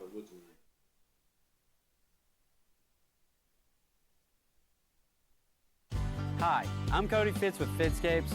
Our business's focus is on building your dream yard at your dream home.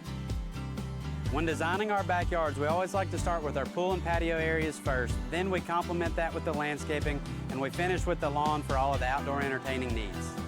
After installation is complete, we provide annual maintenance for all of your lawn care and landscaping needs. Fitzscapes, let's build something beautiful.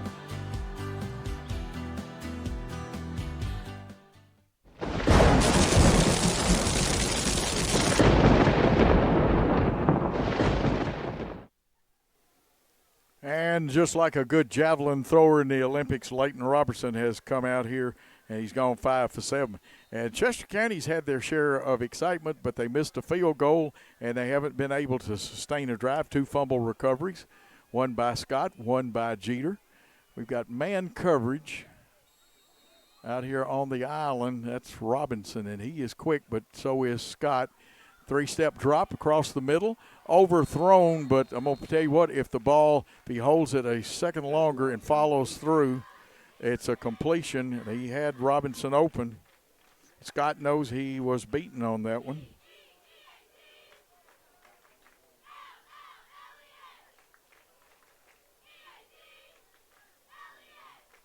Four for 6 now, stops the clock at 27.1 seconds.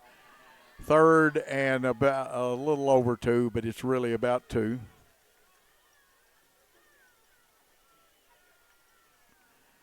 Going to run with the football. He's got the first down and more, and if we don't tackle him, he'll take it all the way. He gets down across 30, angling away, and run out of bounds at about the 5, maybe this.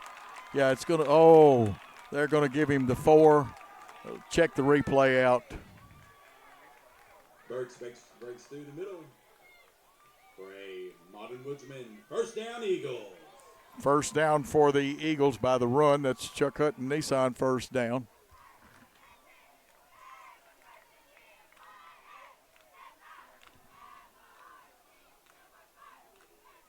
Nice run that time by Burks, and I've told you this young man can run, runs quarterback draws, and I'm not sure he really wanted to pass then because he pulled it down awfully quick. Brings up 1st and goal. 15 seconds when they start the clock. It's arrested because of being out of bounds. H-back is in there. He'll move over. They're going to give to Barham, and Barham is a load. Did he get in? The official says Barham got the 4 yards. Touchdown, Eagles. And it's a touchdown for the Eagles of 4 yards. And if you don't remember, I told you one of the keys is locking up and not letting people get away from you. There's 8 seconds left in the first half of play. Phillips on to attempt the extra point, and he is a great kicker. High snap, but he gets it down. It looks like the goalpost has disappeared. It's good. It's 19-7. Let's take a timeout. For nearly 2 decades, April Dunning has called Medina home, working as both a substitute teacher and special education assistant. While volunteering to make the community stronger, she has addressed the stray dog dilemma, improved city ordinances, and supported local events like the fireworks and Christmas parade. Now, she's ready to serve as city alderman. On Election Day, vote for April Dunning, a leader with heart and dedication. Paid for by friends of April Dunning.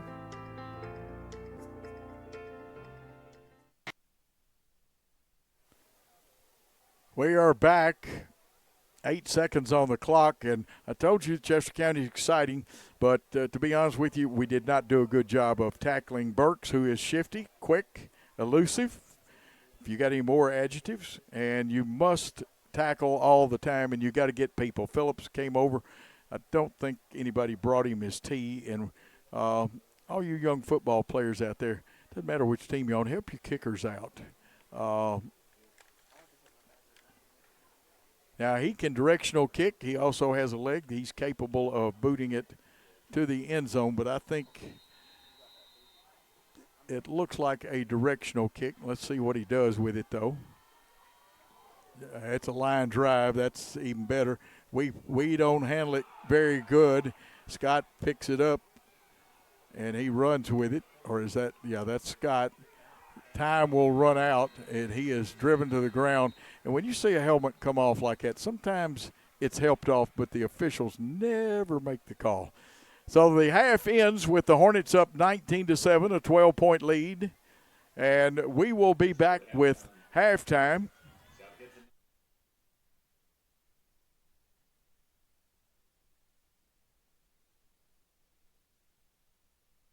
Buy a car in your bikini. Buy a truck in your jammies. Buy an SUV in your, well, no matter what you're wearing or not. Shop JonesChevroletHumboldt.com with the area's largest used car inventory.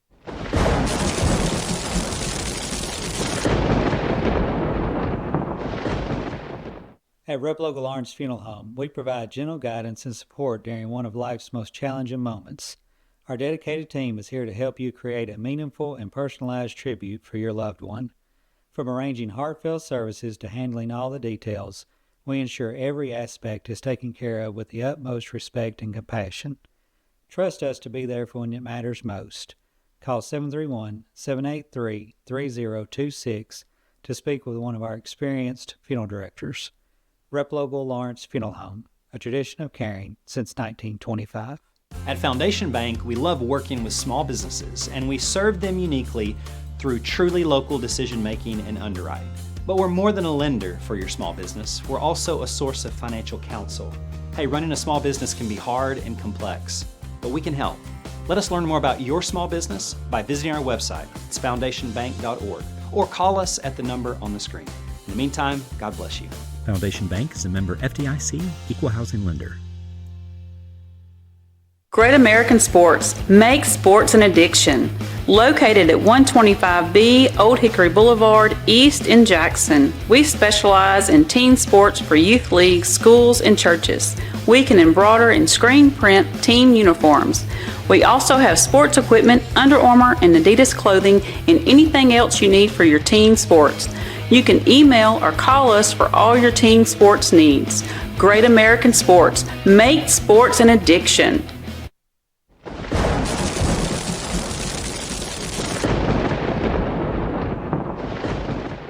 Buy a car in your bikini.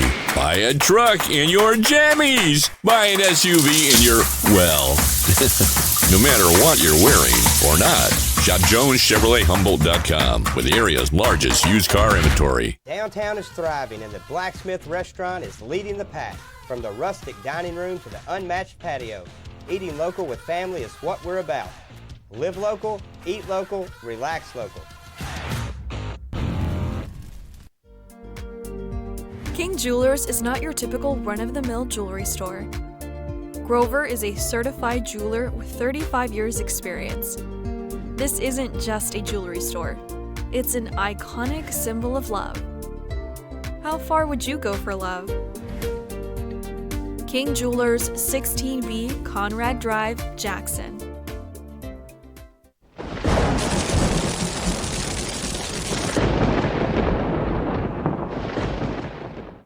Hi, I'm Cody Fitz with Fitscapes.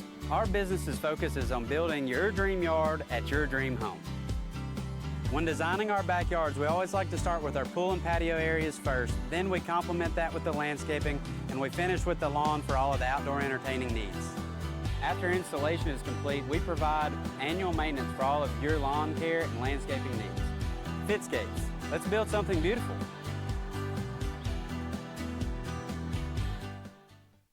No matter where you are, you can shop 24/7 at HumboldtDodgeChryslerJeep.com with the area's largest used car inventory. Downtown is thriving and the Blacksmith Restaurant is leading the pack. From the rustic dining room to the unmatched patio, eating local with family is what we're about. Live local, eat local, relax local.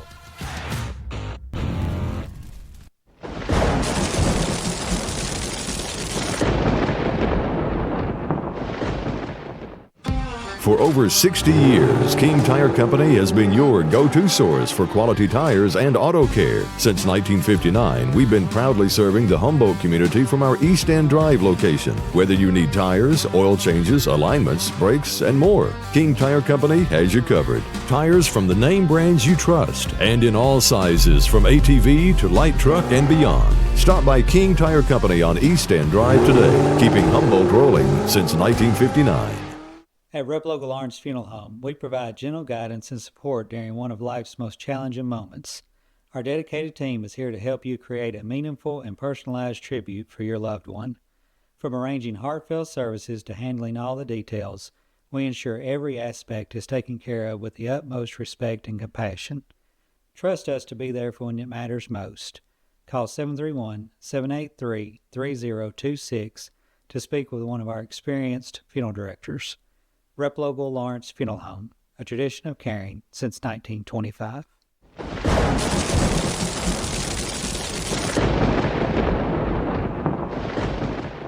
For over 60 years, King Tire Company has been your trusted source for quality tires and auto care. Since 1959, our family-owned business, now managed by our third generation, has proudly served the community with 3 locations: East End Drive in Humboldt, Old Hickory Boulevard in Jackson, and Airways Boulevard in Jackson. From tires and alignments to oil changes, general repair, brakes, belts, hoses, radiators, and more, King Tire Company has the expertise and service you can count on. King Tire Company, keeping you on the road since 1959.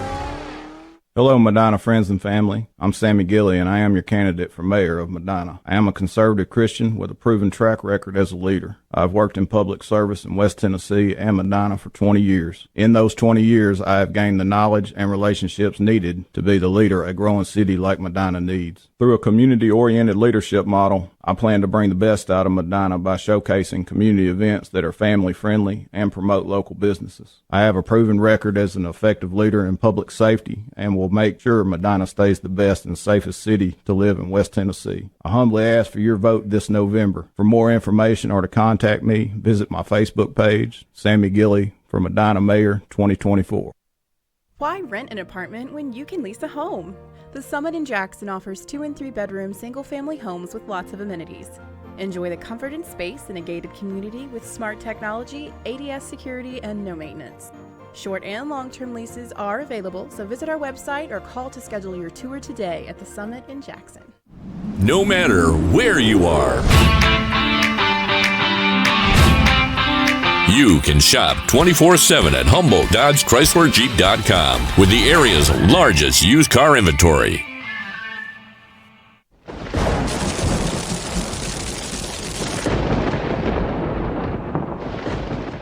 Run some wide out for some play.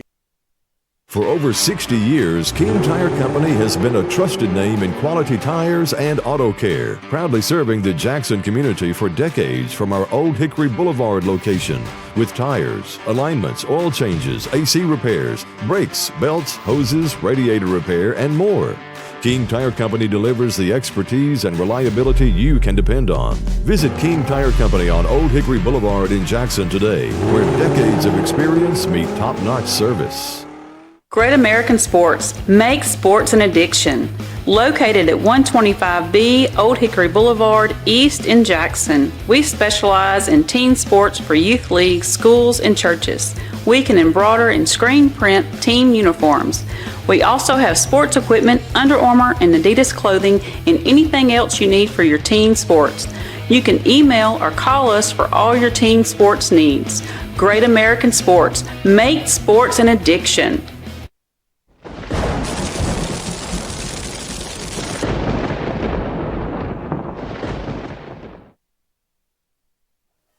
Chester County Band putting on a fine performance like our band does. Let's go to some halftime stats, and you'll see those on the board there. I'm trying to look over. I'm just going to let you look at it. We are kind of in tight quarters, and I cannot see the monitor from where I am well enough. But I will tell you that Chester County was rushing the football, was 9 for 78, 9 carries, 78 yards. Biggest gain was by Burks, the fine quarterback. Ethan Burks was 4 for 6 for 28 yards passing. They had 1 penalty for 15 yards. They lost a couple of fumbles, and they missed a field goal. Their scoring play was a 4-yard run by Barham after the big run by the quarterback. At the 8-second mark, the extra point was good, and at that point, the contest was 19-7 in favor of South Gibson. South Gibson's case, rushing 24 carries, 54 yards. 3 of the backs had 21 of the carries. Cade Beaver had 3 carries in that. Leighton Robertson, 5 for 7, passing 108 yards and 3 touchdown passes. Penalties, 3 for 20 for South Gibson. Some coming at inopportune time. Fumble recovery by Dre Scott. Also a fumble recovery by Tayshawn Jeter. They were big plays. The biggest thing and we'll go ahead and get the scoring. Scott scored first on a pass play of 20 yards at the 135 mark in the first quarter. Extra point was missed. Coming back in the second quarter at the 155 mark. Reed on a pass, Jaden Reed of 42 yards. The extra point was good, 13-0. Then with 49 seconds left. Young battled and got a pass of 23 yards. The extra point was missed. It was 19-0. The Chester County touchdown with 8 seconds made it 19-7, and it's still a big contest. It would have been to pitch that shutout. Only one timeout was used. The South Gibson team had 6 first downs to 3 for Chester County, but Chester County coughed it up a couple of times. Tackling again is going to be a big factor. You've got to hold on. The quarterback, Ethan Burks, has more moves than a hula girl, and Barham can power over you. Chester County's going to find ways to get him. They've had some receivers open and overthrown. We've had some good coverage. We must not take the fakes and let Burks hide it or run the quarterback draw. Keep Barham bottled up and take those slants and inside passes away from the Eagles to win this one. We've just got to not have penalties. Our passing game, when we drop straight back, they have good rush from the backside and outside, and we've done much better when we just go to the shotgun, the spread, whatever you want to call it, and drop straight back. We've been able, they'll make adjustments. We've swung the back out of the backfield a couple of times. 4:14 to go here at halftime, and remind you to also keep up with our fine soccer and volleyball teams as they'll be in action. And we've got the golf team has been participating in tournaments and things like that, cross-country runners. We're going to take a timeout. When we come back, we'll set up the second half. For nearly 2 decades, April Dunning has called Medina home, working as both a substitute teacher and special education assistant. While volunteering to make the community stronger, she has addressed the stray dog dilemma, improved city ordinances, and supported local events like the fireworks and Christmas parade. Now, she's ready to serve as city alderman. On Election Day, vote for April Dunning, a leader with heart and dedication. Paid for by Friends of April Dunning. At Rep Local Lawrence Funeral Home, we provide gentle guidance and support during one of life's most challenging moments. Our dedicated team is here to help you create a meaningful and personalized tribute for your loved one. From arranging heartfelt services to handling all the details, we ensure every aspect is taken care of with the utmost respect and compassion. Trust us to be there for when it matters most. Call 731-783-3026 to speak with one of our experienced funeral directors. Rep Local Lawrence Funeral Home, a tradition of caring since 1925.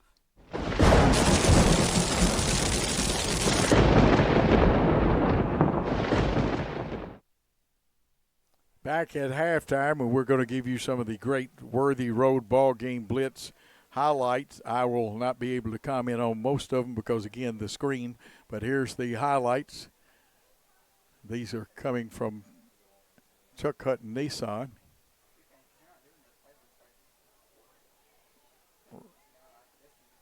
And that was Dre Scott running that one in.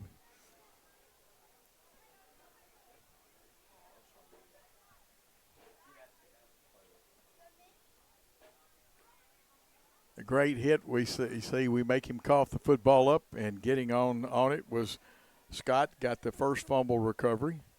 And then you'll see a little later one recovered by Jeter. Here's that pass out to Jaden Reed, and he's going to take it to the house. Nice pitch and catch there. Happy Hornets. We got to hit those extra points, so those 2 points loom big. Got to keep the Eagles out of the end zone. And I believe that was probably our other fumble recovery. Now you're going to see Jackson Young, the freshman, out-battle the wideout for the football and did a great job. 19-7 your score here at halftime, and they have put the clock back to 3 minutes. That's one of the things on Worthy Road broadcast. You'll always see that clock. Both teams out to loosen up.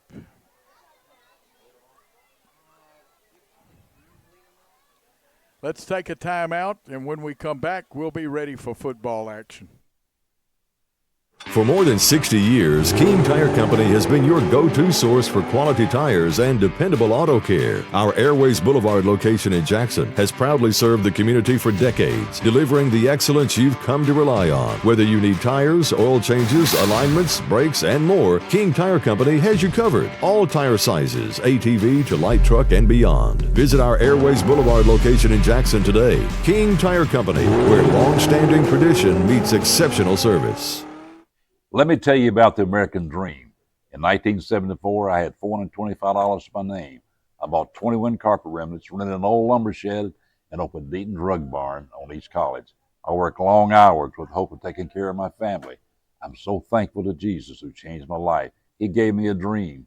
So in 1985, we opened Deaton's Carpet One on the 45 bypass with a commitment to customer satisfaction. My friends, don't give up on your dream, because your dream can come true.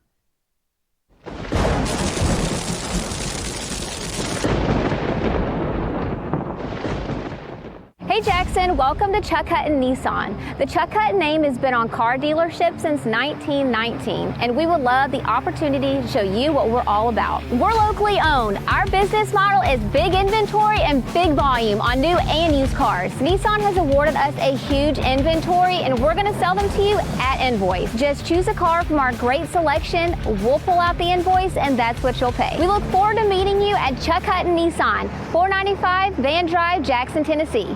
Has your home comfort gone to the dogs? Beat the heat this summer with Jackson's most trusted team of technicians at McCoy's Heating and Air Conditioning. Our York certified and trained technicians can repair or replace your HVAC system, keeping everyone cool so you don't end up in the doghouse. Sit, relax, simply call or go to our website. It's wonderful to chill knowing you always have someone by your side. Your HVAC system's best friend, McCoy's Heating and Air.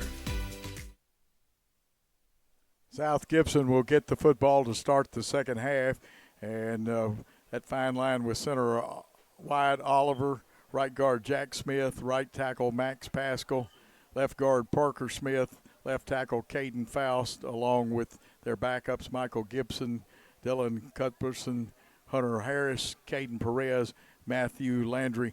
Got to keep that big front wall out of the backfield and allow us to get some more plays like that. Thought the wideouts and running backs did a good job in the first half. And, of course, we get the football first. They have a very talented kicker. Had they gone in with no points, I thought they might onside kick here to start the second half. Since they got the 7, they may go ahead and play it conventional. We'll see if they kick a line drive or if they directional kick. Phillips, their junior kicker, has done a good job, even though he missed a field goal. We've missed 2 extra points. Ball will be teed up on the 40.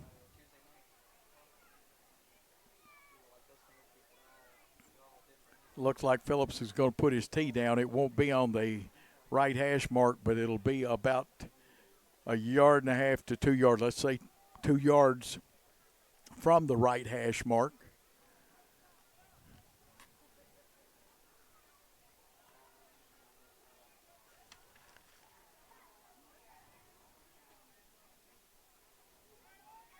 Scott, one of the men, Sebastian Brady, Sebastian Brady, the senior, the other deep man up in front. We got Jeter at about the 25. We'll have to pick up the other guy. It's a 5-2-2-2 lineup for us to receive this. Phillips puts his foot into it. It's a high end-over-end kick going towards the goal line. We fumble it, and that allows them to get good coverage. Now, I could have made a case for a horse collar on that one. When I wasn't hurt, that's how I used to throw the arm and tackle people when it was legal. Only a 15-yard return in the worst field position of the night for the Hornets. And we fumbled it. We got it back, but you still got to do a little better than that on that field position. 85 yards away from pay dirt. You don't want to go 3 and out. Young, single receiver to the left. Looks like Austin and Scott to the right. Send the man in motion. Fake the jet sweep, run it straight, and that's Beaver. He's only going to get about 1 yard on that one. They defense that one well.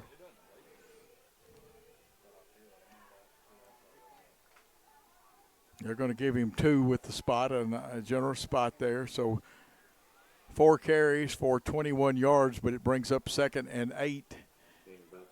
And even if you go back a long way in football, you want to go. Remember, Woody Hayes is 3 yards in a cloud of dust. You want about 3.5 yards every time you move the football or run the football.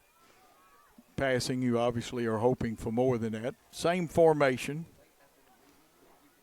Wing back, keep shifting. That is Gadd at the wing back left. They throw the look in. It was in and out, juggled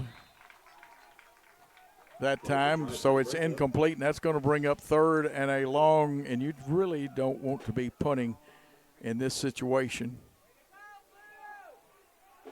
And it brings up 3rd down, Eagle fans. Eagle fans will make a lot of noise. 5 for 8 now for Robertson. They take a linebacker out, bring in an extra defensive back. Or actually, Singleton was a lineman coming out. They're going to play 2 deep. We go trips right, 5 men out. They'll pick up our receiver this time, and it's a completion, but only for about 2 yards. And they've got a man assigned to watch Jaden Reed when he swings out of the backfield. Made immediately by Gavin Moody. Brings up 4th down. He got 2 yards out of that.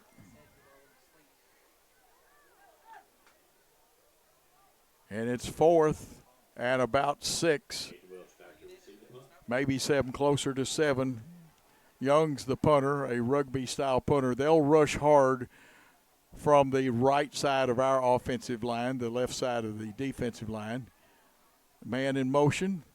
We're kicking. It's low, and it's good that our defender turned around. It's only going to make the 47-yard line.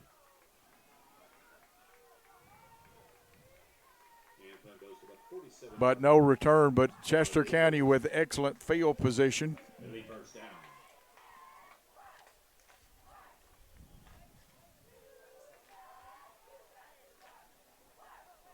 They'll get the ball on their own 47. 10:06 to go. Got a new man that I don't have. I'll get him Jordan Hunt in there. Burks at quarterback. Trips right. Single receiver to the left. Sending Barham in motion. This time Burks, and he squirts out of there. He got low, and really and truly, I'll be critical. Poor job of tackling. We did not do a good job of getting hold of him and wrapping him up. Nice run by the young quarterback. He'll get about 6.5, almost 7 yards out of it. He's got 80 yards now on 5 carries. Momentum seems to have swung towards Chester County. Dieter and Brady on this side of our defense. Austin back there. 4 down lineman again. And this time it's the RPO. They fake, and we bit on the fake pitch. It's a first down with more, and we're not getting there to tackle. And we can't slide and fall down like that. A carry from the 46 down to the 20. A first down by the run, and a gain of 26.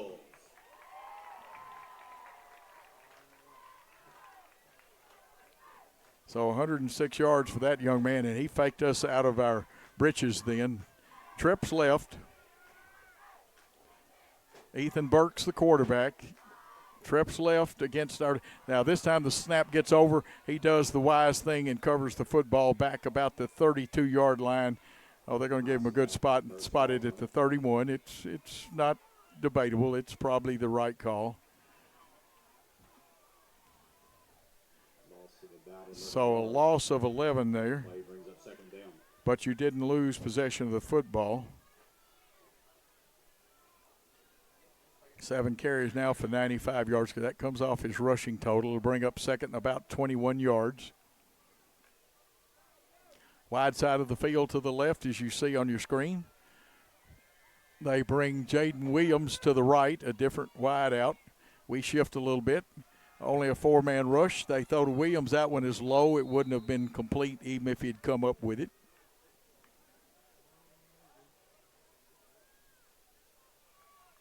Chuck Hutton Nissan bringing you those replays.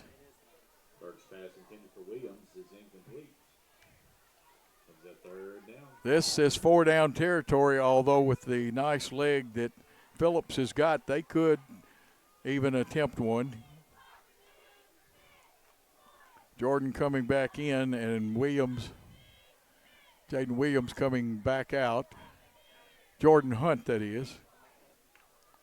Jordan Hunt wears 25. Trips to the left. They send Bob. They're going to hit Barham with a little swing pass. So let's see what he can make. He gets it outside, and again, we lose contain, and he is going to take it all the way to the house. And they get us with the swing pass of 31 yards. Barham with a 31-yard. Modern Woodsman. Peyton Barham. Touchdown, Eagles. And it's an Eagle touchdown in the third quarter at the 8:03 mark. They'll attempt the extra point. It is now 19-13. Burks to hold. The snap, the kick. It looks good. We'll wait for the official signal. It is good. It is 19-14 with momentum shifting to the Eagles here on the South Gibson Football Network. Let's take a timeout. Hello, Medina friends and family. I'm Sammy Gilly, and I am your candidate for mayor of Medina. I am a conservative Christian with a proven track record as a leader. I've worked in public service in West Tennessee and Medina for 20 years. In those 20 years, I have gained the knowledge and relationships needed to be the leader a growing city like Medina needs. Through a community-oriented leadership model, I plan to bring the best out of Medina by showcasing community events that are family-friendly and promote local businesses. I have a proven record as an effective leader in public safety and will make sure Medina stays the best and safest city to live in West Tennessee. I humbly ask for your vote this November. For more information or to contact me, visit my Facebook page, Sammy Gilly for Medina Mayor 2024. Latham ready to kick off. Scott and Brady deep. Let's see what he chooses to do. His last kickoff was fumbled. We picked it up but only got it back to the 15. Couldn't get a first down. Bad field position. Then Chester County drives it in for a score. Well, he puts the foot into it, and this one may make the end zone, and it does, and we'll only get it at the 20. And not good field position for the Hornets. 80 yards away from the goal, and we did not block and did not move the football the last time. This is where you got to grit your teeth, bow your neck, as one of my old coaches used to say, and you got to move some blue jerseys off the 20 and get some positive yardage. They take the swing pass that we were successful for, use it on us. We did not get there to stop it. Really didn't even get a good hand on Barham, and he's a strong kid if we had. Needing to move the football and get some momentum back. Hornets come out with a wing left. They send a slot man in motion. They run the jet sweep into the short side of the field. Chester County has, now I'm going to be honest with you, I think you should have had a horse collar. Play was too slow developing. Chester County out-quicked us to the point of attack. We lose a yard.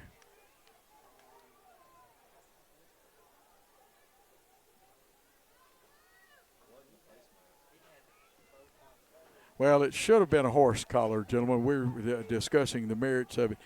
You don't grab them up around the neck and bring the helmet down, but it wasn't called, so it's not a foul. Makes it 2nd and 11 from the 19. We send the motion. Robertson's going to keep, and again, penetration, and they are getting in our backfield. We're going to get 3 out of it, but 70 was inside of our backfield and could have taken the handoff. Tally whipped us at the line of scrimmage. Runners met at the line of scrimmage by Caden Daly and Gavin Moody. Brings up third down. He kind of blew up the play. It's going to be 3rd and a long 7 after a gain of 4. Very important that the Hornets get a first down at least, give the defense a little rest and gain some momentum back. They're going one high safety. They've changed their coverage. They've got one keying on Reed, and he's not going to get much. He gets back to the line of scrimmage, no gain, and that's going to bring up 4th down.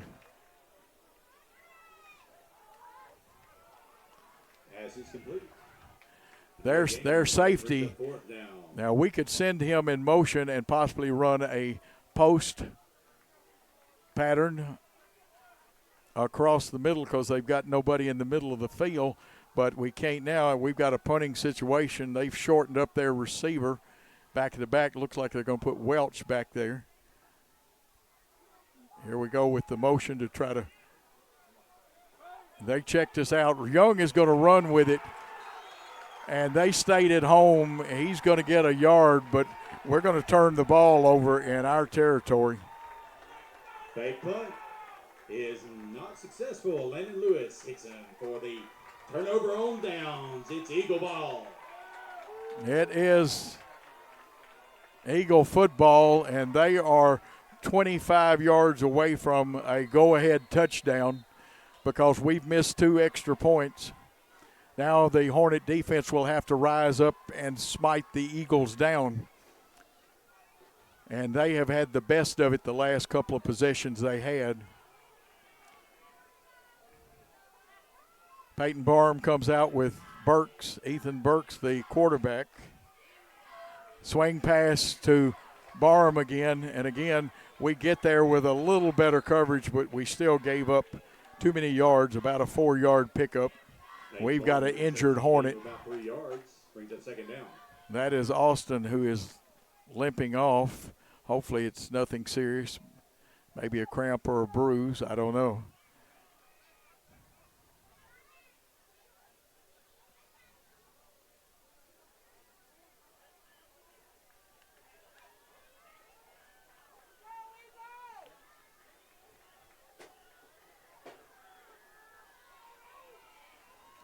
Burks 6 for 9 here on 2nd down. Throwing it up to their taller wideout who is wide open. We did not have a man in the general area. A 21-yard touchdown pass, and the Eagles have taken the lead. Hayden Welch with the reception for a Modern Woodsman touchdown, Eagles. Now I've got Jordan Hunt with the reception. That comes at the 4:56 mark. And this is turning into another one of those tale of 2 half games. And the extra point is good. It's 21-19. And the Hornets are going to need to make some hay while the sun shines and because the sun's not, it's behind a cloud. Let's take a timeout and we'll come back for the kickoff.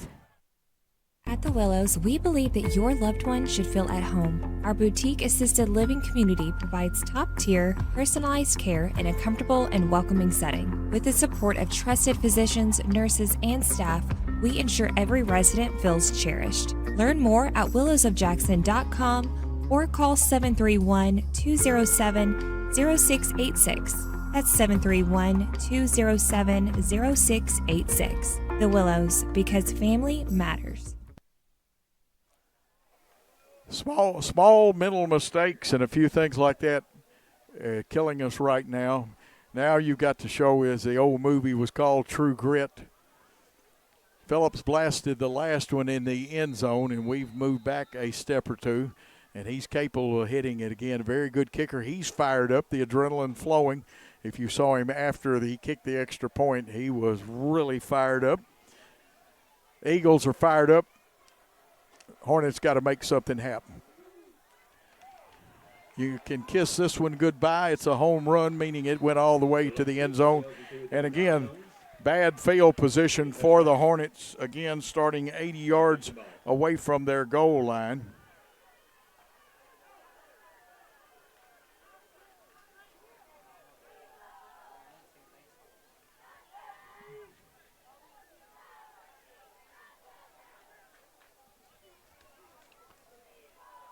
Ball placed equidistance from the hash marks. Chester County has been in the backfield lately. They have whipped us at the line of scrimmage quite a bit.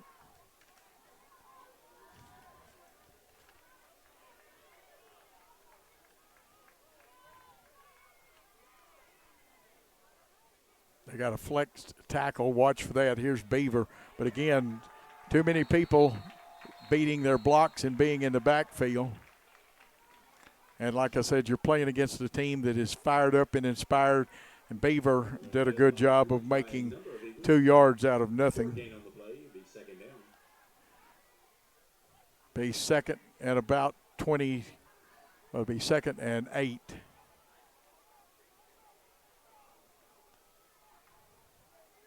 And those 3 down linemen occupy quite a bit of space. They've got 58 back in there. Singleton, they've got some fresh legs other than the nose man. They are playing the run now. Here's a nice run by Beaver, and with some good blocks here to the left side and some extra effort. That is actually Gadd, or was it? No, Gadd was blocking. Beaver with the run. It's enough for a Hornet first down. Hornets get a first down. Chuck Hutton first down.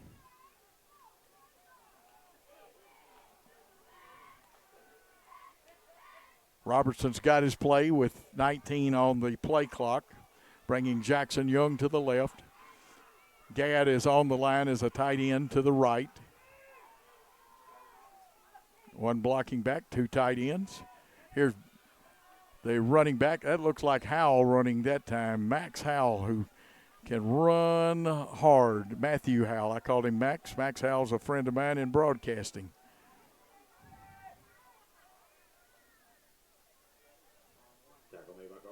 Matthew, and my apologies for calling him Max, although that is a compliment.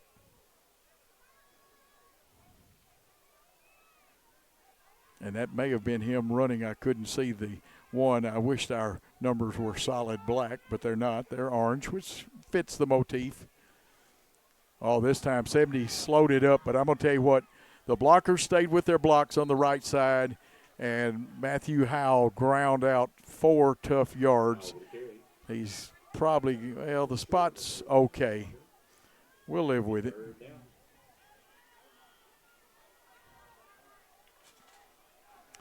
Third and one of the most important third downs of the night for the Hornets. Third and less than one. We are in the pistol. They'll bring everything but the kitchen sink. And maybe it is all dependent on where they spot Howell's forward motion. I'm afraid we're going to get it's a joke because they will spot. But this one's not a joke. I thought we were going to get the joking term of left-footed spot. But he gets the first down by run. That's a Chuck Hutton Nissan first down. Howell has injected some life into the offense. Line has perked up a little bit. It'll be 1st and 10. Ball inside the right set of hash marks. We'll send one receiver to that side, a wing back. They've got 4 down linemen now, a linebacker, outside man up. Here's Beaver running the football, and he breaks one set of tackles, goes north and south, and he may pick up 3.5, maybe 4 tough yards. They, again, though, kind of disrupted things, and it looks like he's going to make 4 or maybe 5 out of it. Let's see how he got. It'll be 4 yards. Now, this is a grind-em-out football. Unfortunately, we are behind. Jackson Young comes to this side. Nathan Wallace in at tight end to this side. We got a wing back to the far side. Beaver's going to try it, but he's hit in the backfield. And the man down on the bottom of the pile, 27, is responsible. He had some help. That's Krause, Chase Krause. But he blew that play up. No gain on the play. It'll be third down. They might have gotten a half yard, or either they have replanted the stake on that one. It's going to bring up 3rd and 5. Young has got single coverage out here. He's a little taller than the man that's guarding him. They're going to bring a lot of people. There are 10 men close to the line of scrimmage. And you got to feel sorry for Nathan Wallace. He wanted it. He saw it. And sometimes you just can't hold it, and it's going to bring up 4th down. Pass is incomplete. Brings up 4th down.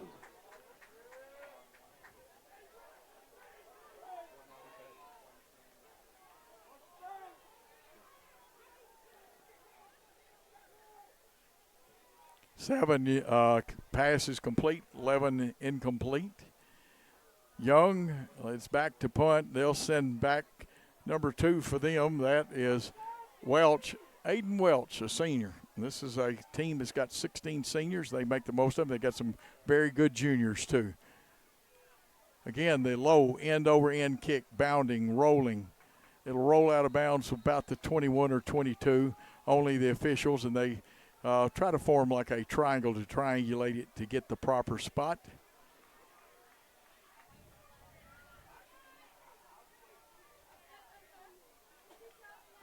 And if you watch, if we try to run our swing pass with Reed in there, they're taking one of their safeties and sending him straight for Reed when he goes out like that. The ball will be on the 22 for Chester County, and that's where they'll have it 1st and 10, 78 yards away from the goal line as they lead 21-19 in a white knuckler. 3 receivers to the right of their formation. They'll force us with man coverage, 1 high safety, looks like. The running play, Barham bends it back to the B gap on the left side of the line. He's going to get good yardage, may have about 8, maybe 9 with that spot. Let's check it out. It'll bring up 2nd down no matter what, and it is going to be 9 yards. He got a very nice spot looking at it. That's going to end the 3rd quarter of play with the Eagles leading the Hornets 21-19. We're going to take a timeout and come back for 4th quarter action. Beauty House Social. Jackson's premier blowout bar and full-service salon and med spa. From lashes and facials to cosmetic injections and lasers, we have it all. Let's be social. Why rent an apartment when you can lease a home? The Summit in Jackson offers 2 and 3 bedroom single-family homes with lots of amenities. Enjoy the comfort and space in a gated community with smart technology, ADS security, and no maintenance. Short and long-term leases are available, so visit our website or call to schedule your tour today at the Summit in Jackson. King Jewelers is not your typical run-of-the-mill jewelry store. Grover is a certified jeweler with 35 years experience. This isn't just a jewelry store. It's an iconic symbol of love. How far would you go for love? King Jewelers, 16B Conrad Drive, Jackson.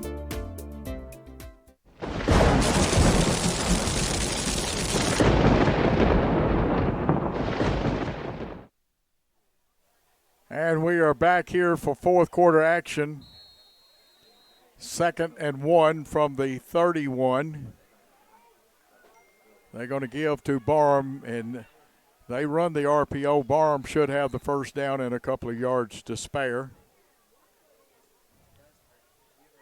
And off the Barham results in a Modern Woodsman 1st down, Eagles. Picks up 3 on the carry and a Chuck Hutton Nissan 1st down.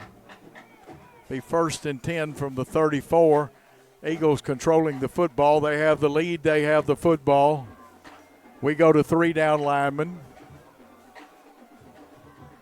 They're going to throw the quick out, and they throw it behind the receiver. Intended for Hunt, who caught the touchdown pass a while ago. Pass to Hunt is a little off target. 6 for 10 now for Ethan Burks, and it brings up 2nd and 10.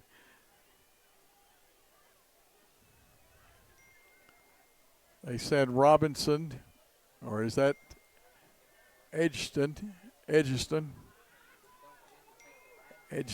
into the ball game. Trips right, single receiver to the left. Snap over the quarterback's head. It's a race for the football, and Hunt again gave it all he had to come down with the football back at about the 20-yard line.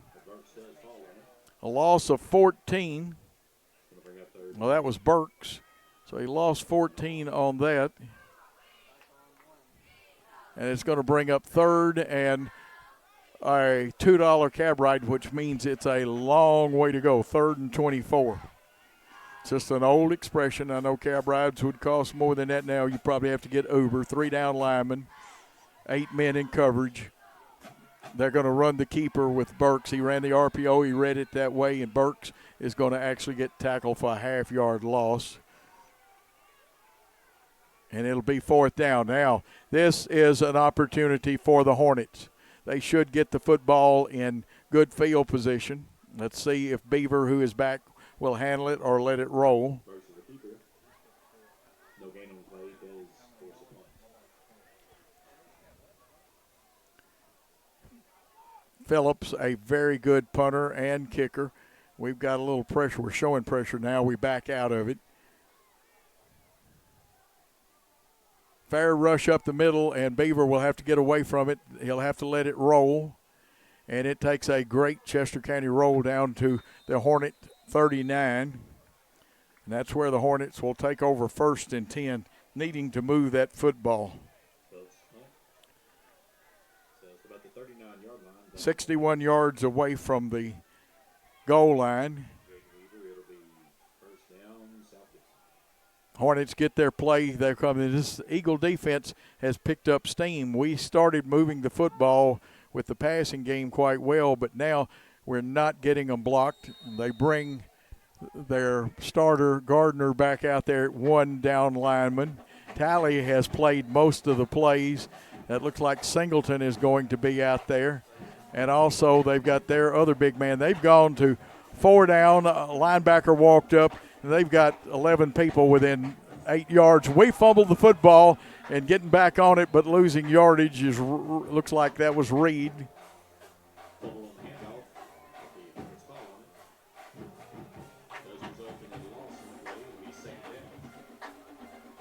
And Reed walking gingerly after losing 2 yards. He's caught a touchdown pass, but only 8 for 20 rushing the football.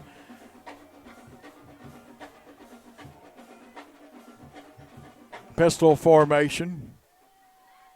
This pitch sweep. This is Dre Scott, who's got some speed, but he has to just keep going, and they run him out of bounds. And that out of bounds kind of short and dangerous over there. He'll get to the 41, which will be a pickup of about 4, but it's going to bring up a long 3rd down.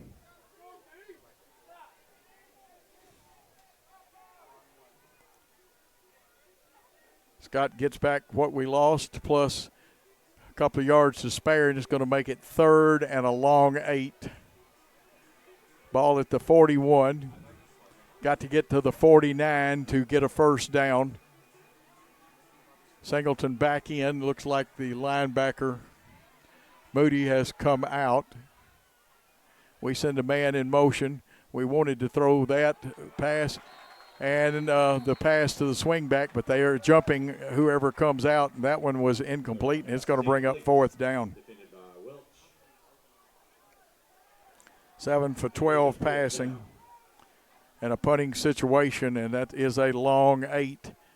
They'll send Welch back. They used to, in some games, they send Barham back there, but they're wanting to get him some rest. Moody comes back into the game for them. Young is a rugby-style punter, although he's been, because of Rush taking a short step, we run a man over here. That being Betts. Here's the punt.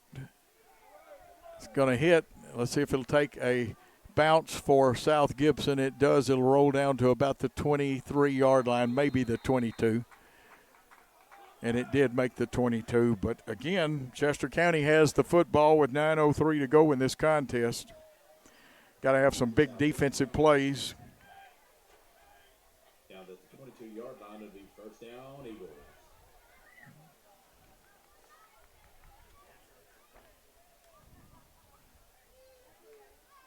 They started at their 22 the last time.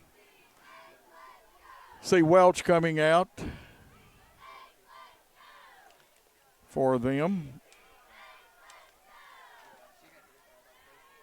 Also Robinson wearing 10, their trips right. They're going to pull, and this time they didn't fool Yaya Gad. He gets up a little slow, tackled hard, but he'll shake it off. And there's a loss of 2 yards. 10 carries for 79 yards for Burks, and Gad does have to come out of the ball game. Coming into the ball game, 54, Caden Faust.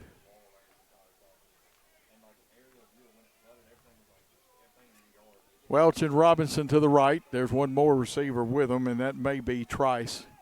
They want to throw the quick look in. He's going to have to eat the football, but going down quickly, he got some of the yardage back, and it'll be 3rd and about 7, but the young man is very quick. He being Burks.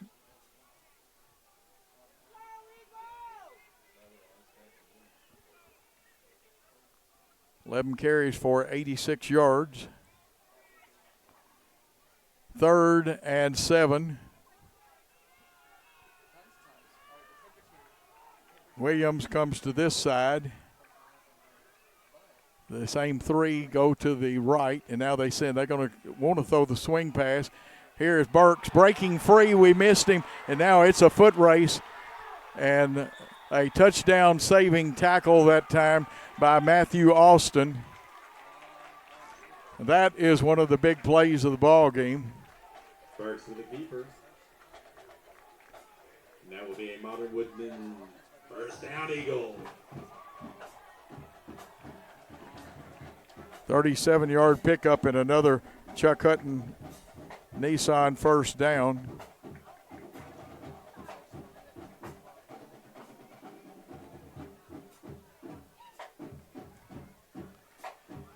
And that is Trice in there wearing 17. He and Robinson and Welch to the right. They've got Hudson single covered over here. It's 1st and 10.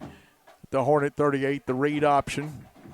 They give as there was a hole punched on the right side of the line for a pickup of about 3 for Barham.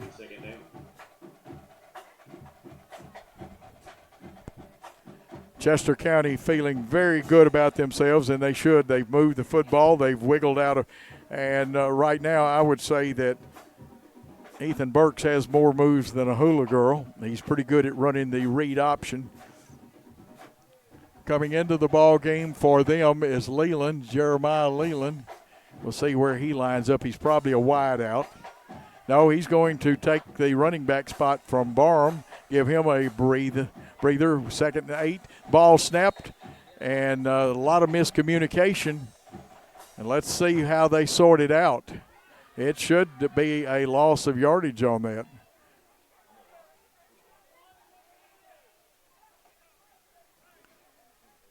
From the 36 back to the 39, so a loss of 3.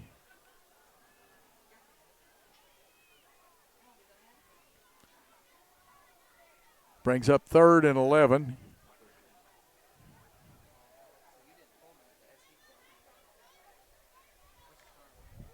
Leland stays in there. Burke still at quarterback. Hudson to the left, 3 receivers to the right. And now the right tackle pulls up out of his stance. The officials made the right call, but, or I think we better wait and see. But, gentlemen, let us be a little more observant.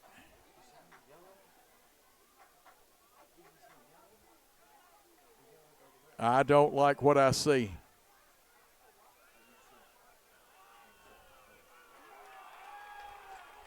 A delay of game, they're calling South Gibson for a penalty, and I would be asking for an explanation.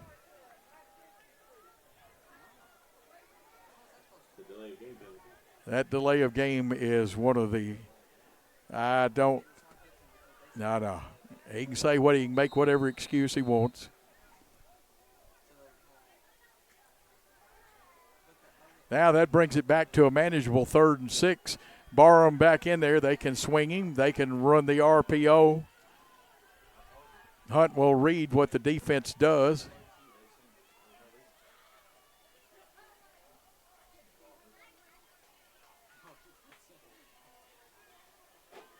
Now they give the play, and it's going to be or at least it looks like the RPO.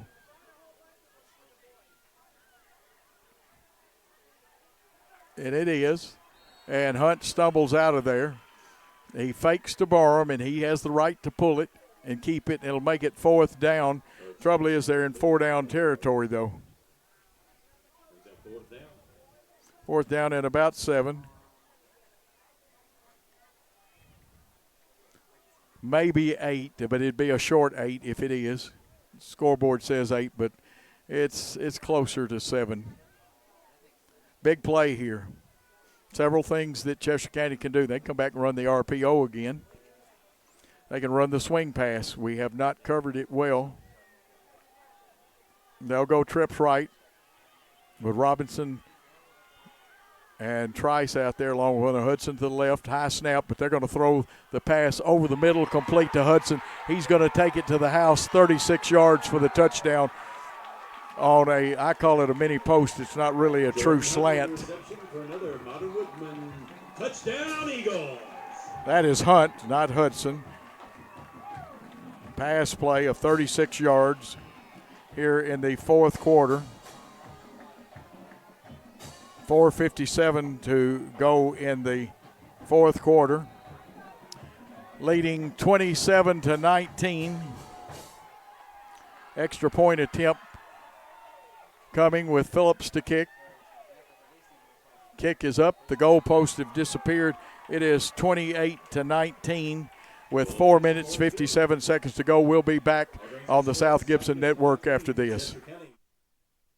At the Willows, we believe that your loved one should feel at home. Our boutique assisted living community provides top-tier, personalized care in a comfortable and welcoming setting. With the support of trusted physicians, nurses, and staff, we ensure every resident feels cherished. Learn more at willowsofjackson.com or call 731-207-0686. That's 731-207-0686. The Willows, because family matters.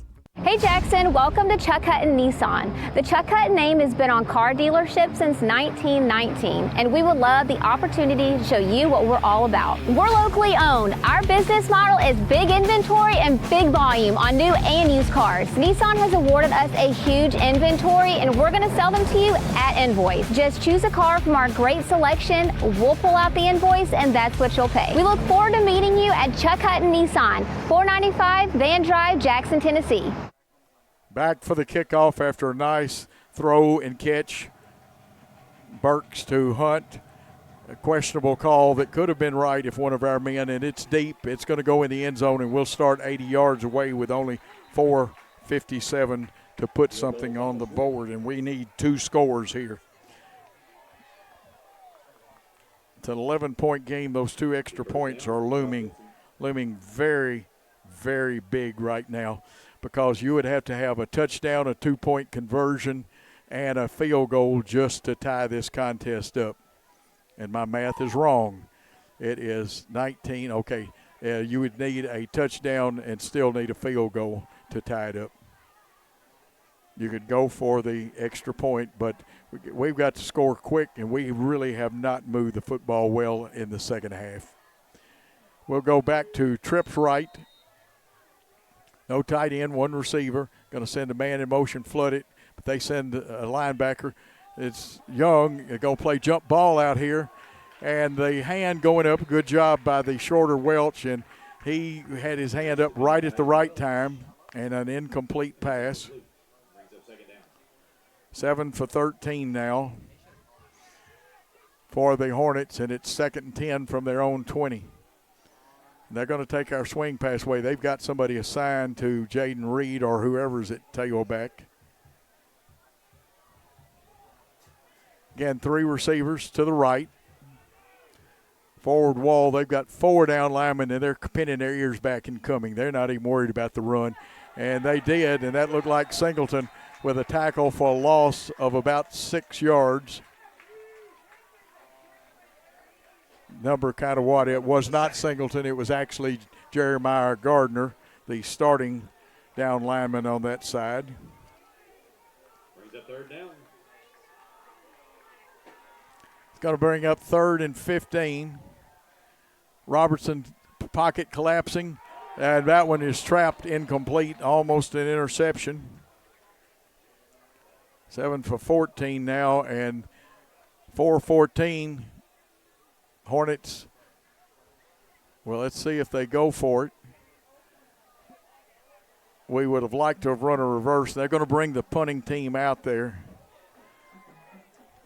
The Eagles, give them credit, they have stayed with our men in motion that we've run out of the spread punt formation.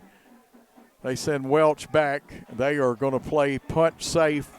They're going to check us out to make sure we're not throwing or running. We need a good punt, high snap, but Young gets it. Wobbler end over end. It'll get by Welch. It'll keep rolling down to 35, maybe make the 34, the 33. And that's where Brady will down it. And now the defense has got their work cut out for them because time is fleeting at 4:04. First down, Eagle. It's at the Eagle 33-yard line.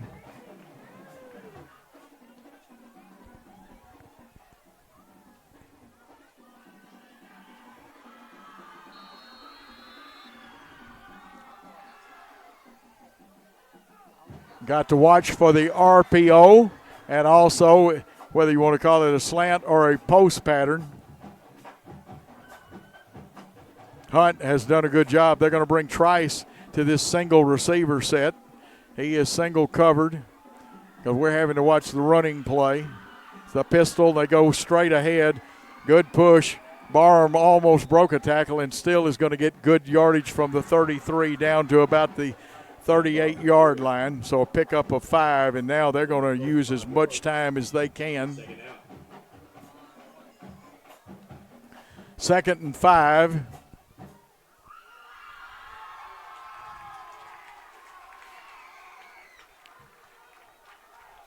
Carter Gropman coming into the ball game, the junior linebacker. And that's got to be a tired bunch of defenders because they've been on the field a long time. Some of them go both ways. We play strong side, weak side. We're going to put 4 down. McCaig is going to come from the outside here. That's straight handoff. They weren't even reading that. It'll gain 1, maybe, and South Gibson calls a timeout with 3:11, and we'll take a timeout with them with the Eagles leading 28-19.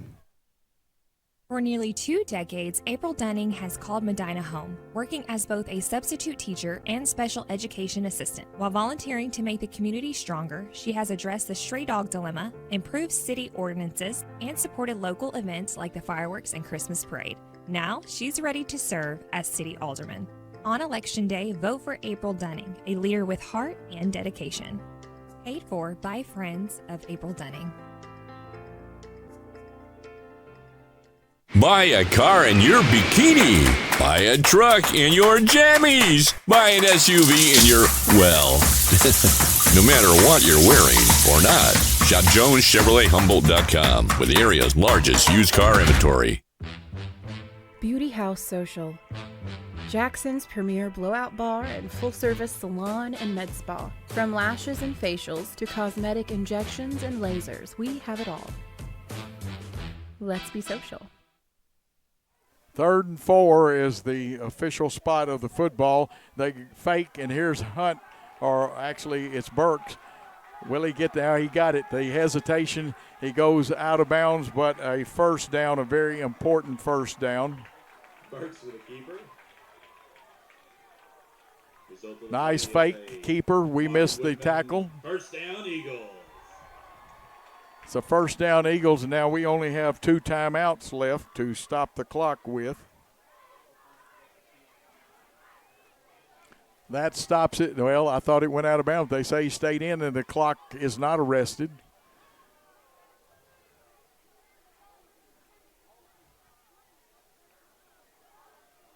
Lucky comes to this side as an outside linebacker. McKeag pointed in from his defensive end spot. Gadd is up. They're going to give to the big man again. He's going to rumble. This time a host drives him back. But he will get at least a yard, and the South Gibson timeout. We'll take a short timeout on the South Gibson BallGame Blitz Network.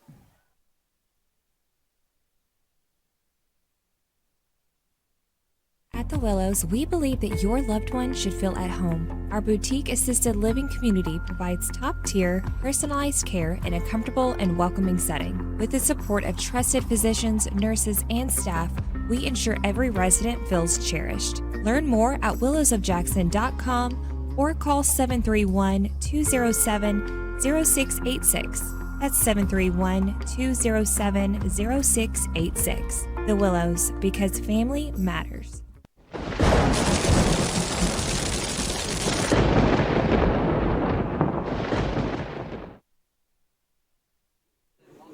We are back, coming out of a timeout. It's 2nd and 9. We have one timeout left to stop the clock. We've got to stop them and not let them get another first down. The Eagles have controlled the second half. They actually had a great play at the end of the first half that got the momentum in their way. We went out and didn't do much on the first possession we had of the second half. 4 down linemen. Barham made one miss, and he's going to get a great gain, pickup of 7 or 8 yards. We'll see how they spot it.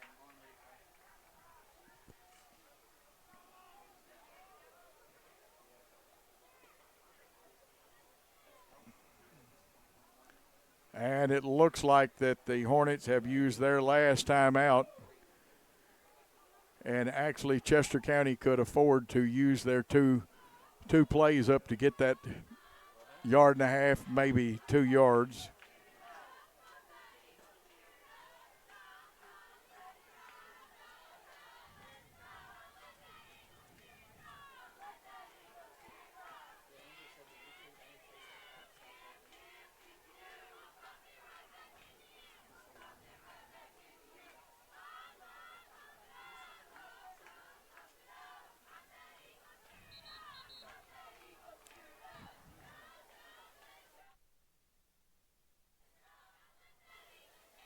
And we are back.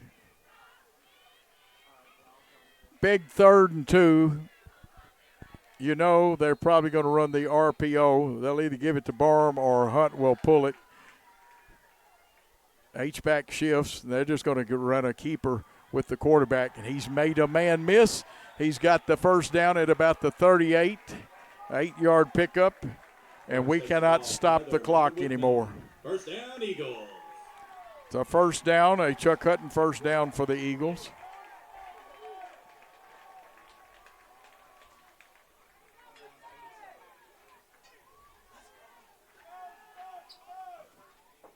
And you got to give Ethan Burks credit. He is very shifty, got good change of speed. A junior quarterback. 1:52 and counting, and we cannot stop the clock. They go into a victory formation. The kneel down. This is the victory formation out of the pistol or spread or whatever. Loss of yardage, but it'll bring up 2nd down at about 14 or 15.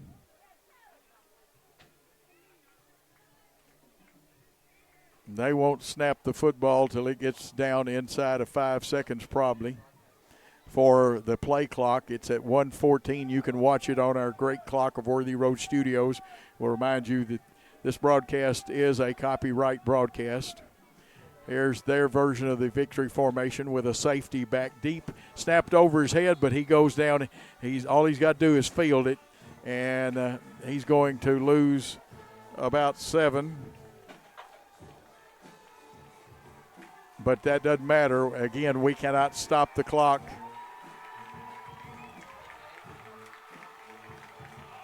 And the Eagle fans, band, and the players start to celebrate. There's 19 seconds left on the play clock, 34 seconds and counting in the game. They go into the victory formation again. And taking another loss. And we can't stop the clock. There's 20 seconds. The play clock hadn't even been wound yet. This ball game is over. Chester County has come back and played a great second half. We played a tale of two cities or two halves as the Charles Dickens novel as time runs out. The final score is Chester County 28, South Gibson 19. Let's take a timeout on the BallGame Blitz Network.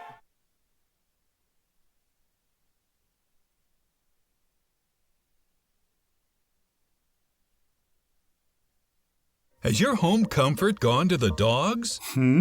Beat the heat this summer with Jackson's most trusted team of technicians at McCoy's Heating and Air Conditioning. Our York certified and trained technicians can repair or replace your HVAC system, keeping everyone cool so you don't end up in the doghouse. Sit, relax, simply call or go to our website. It's wonderful to chill knowing you always have someone by your side. Your HVAC system's best friend, McCoy's Heating and Air. Hey Jackson, welcome to Chuck Hutton Nissan. The Chuck Hutton name has been on car dealerships since 1919, and we would love the opportunity to show you what we're all about. We're locally owned. Our business model is big inventory and big volume on new and used cars. Nissan has awarded us a huge inventory, and we're going to sell them to you at invoice. Just choose a car from our great selection, we'll pull out the invoice, and that's what you'll pay. We look forward to meeting you at Chuck Hutton Nissan, 495 Van Drive, Jackson, Tennessee.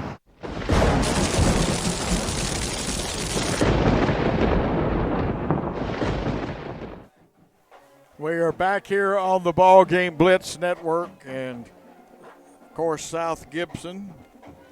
A tough loss as the Hornets played such a good first half. Second half they tried, but bad field position. Didn't handle the football cleanly, some drop passes, and we did drop some of those passes.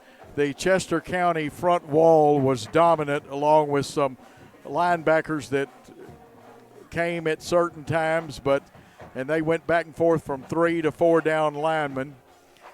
We'll remind you that this is a copyright broadcast. And, of course, some of the sponsors, Great American Sports, Fitscapes Lawn Service, Rip Logal Lawrence Funeral Home, Summit of Jackson, Roberts Jewelers, Sam Gilley for Medina Mayor, the Willows of Jackson, and the Nail Place. Please support all of these peoples, including the ones I mentioned the last time I read them and the great ads that you saw. The final score is 28-19, and you know they'll leave that score up for a while, and I don't blame them. I would celebrate. We recovered 2 fumbles in the first half. Looked like we had everything going our way. For the winning Chester County Eagles, we were able to hold their great rusher, Peyton Barham, down to 11 carries for approximately 32 yards, but we allowed him to run a 4-yard run for a touchdown at the 8-second mark. But the big play in that drive for them was Ethan Burks going 48 yards and getting it down to the 4. And then Barham scored on a pass play of 31 yards at the 8:03 mark in the third quarter when it made it 19-14. Now, Ethan Burks had a big night, unofficially rushing. He had 105 yards and 19 carries. He played some good sleight of hand, reverse that, read the RPO well. Passing-wise, Burks was 7 for 11 for 108 yards. Of course, he had a couple of great passes to Hunt of 21 and 36 yards for touchdowns. And, again, you got to give their defense a lot of credit. They kept their penalties down to a minimum. Now, for the I need to finish. Hunt had 2 scores, one in the third quarter of 21 yards on a pass at the 4:56 mark. The extra point was good, and that's where Chester County took the lead 21-19. Hunt then came back in the fourth quarter at the 4:57 mark and really drove a nail in the coffin with a 36-yard touchdown pass catch combination from Burks to Hunt. And the extra point was good by Phillips, 28-19 at that point. Let's look at the South Gibson team. And Jaden Reed, tough night tonight running the ball, 8 carries, 20 yards. Tayshawn Jeter had 7 carries for 23. Matthew Howell came on, had 3 carries for 10. Got a little momentum going there. Leighton Robinson wound up with minus yards because of the quarterback sacks. And he had minus 12 yards rushing. Scott had 1 rush for 4 yards. Cade Beaver, 8 carries, 36 yards. And it looks like Young had 1 carry for 1 yard. And Austin had minus 1 on a jet sweep. Leighton Robinson wound up being 7 for 14. And we'll check his yardage, 110 yards passing, 3 TDs. And, of course, a big delay penalty, which was a killer. We had 5 penalties tonight. 2 fumble recoveries by Trey Scott and by Tayshawn Jeter. Our scoring came like this. Scott took a pass 20 yards to the end zone in the first quarter to 135 mark. The extra point was missed. It was 6-0 at that point. And the second quarter, at the 155 mark, there was a pass to Reed. He took it 42 yards. We kicked the extra point, 13-0. And with 49 seconds, we scored again on a pass to Young, a great catch by the young man. 49 yards, extra point miss. It was 19-0. Then with less, I think it was 48 seconds on the clock, Chester County started a drive. Hunt made that fabulous 48-yard run. And then they scored on a 4-yard touchdown, and after that, the momentum was all Chester County. Chester County goes to 3-3, 2-0 in the region. The Hornets fall to 3-3 overall, and they are 1-1 now in the region and have to travel to non-region opponent Dyer County next week. And we are just about ready to wrap this contest up. A tough loss for a fine bunch of young men and coaches. And again, we'll remind you that any rebroadcast, retransmission, further use of this contest without the express written consent of Worthy Road Studios is prohibited. And this is a copyright broadcast. Our executive producer and also did a little camera work on the main camera tonight, Paul Schultze. The director tonight was the one and only, the fabulous one himself, if he was on a wrestling team, Christopher Reasons. The replay operator is another smooth operator, Billy Boland II. What a great guy he is. The play-by-play man, Coach Joe Holloway, wished we could have brought you Hornet fans a victory tonight, but guess what? We play again next week on Friday night, and we're probably the only state and the team in the state that plays 3 times on Thursday nights. And we'll play Southside, remember that one. But again, copyright broadcast, don't copy it, it's illegal. The FCC won't love you.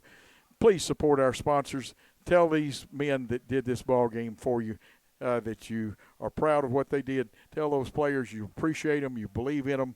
Let's give them a pat on the back, even though they lost tonight. Pat the coaches on the back. And we will say thanks for your time this time till next time. Good night, all.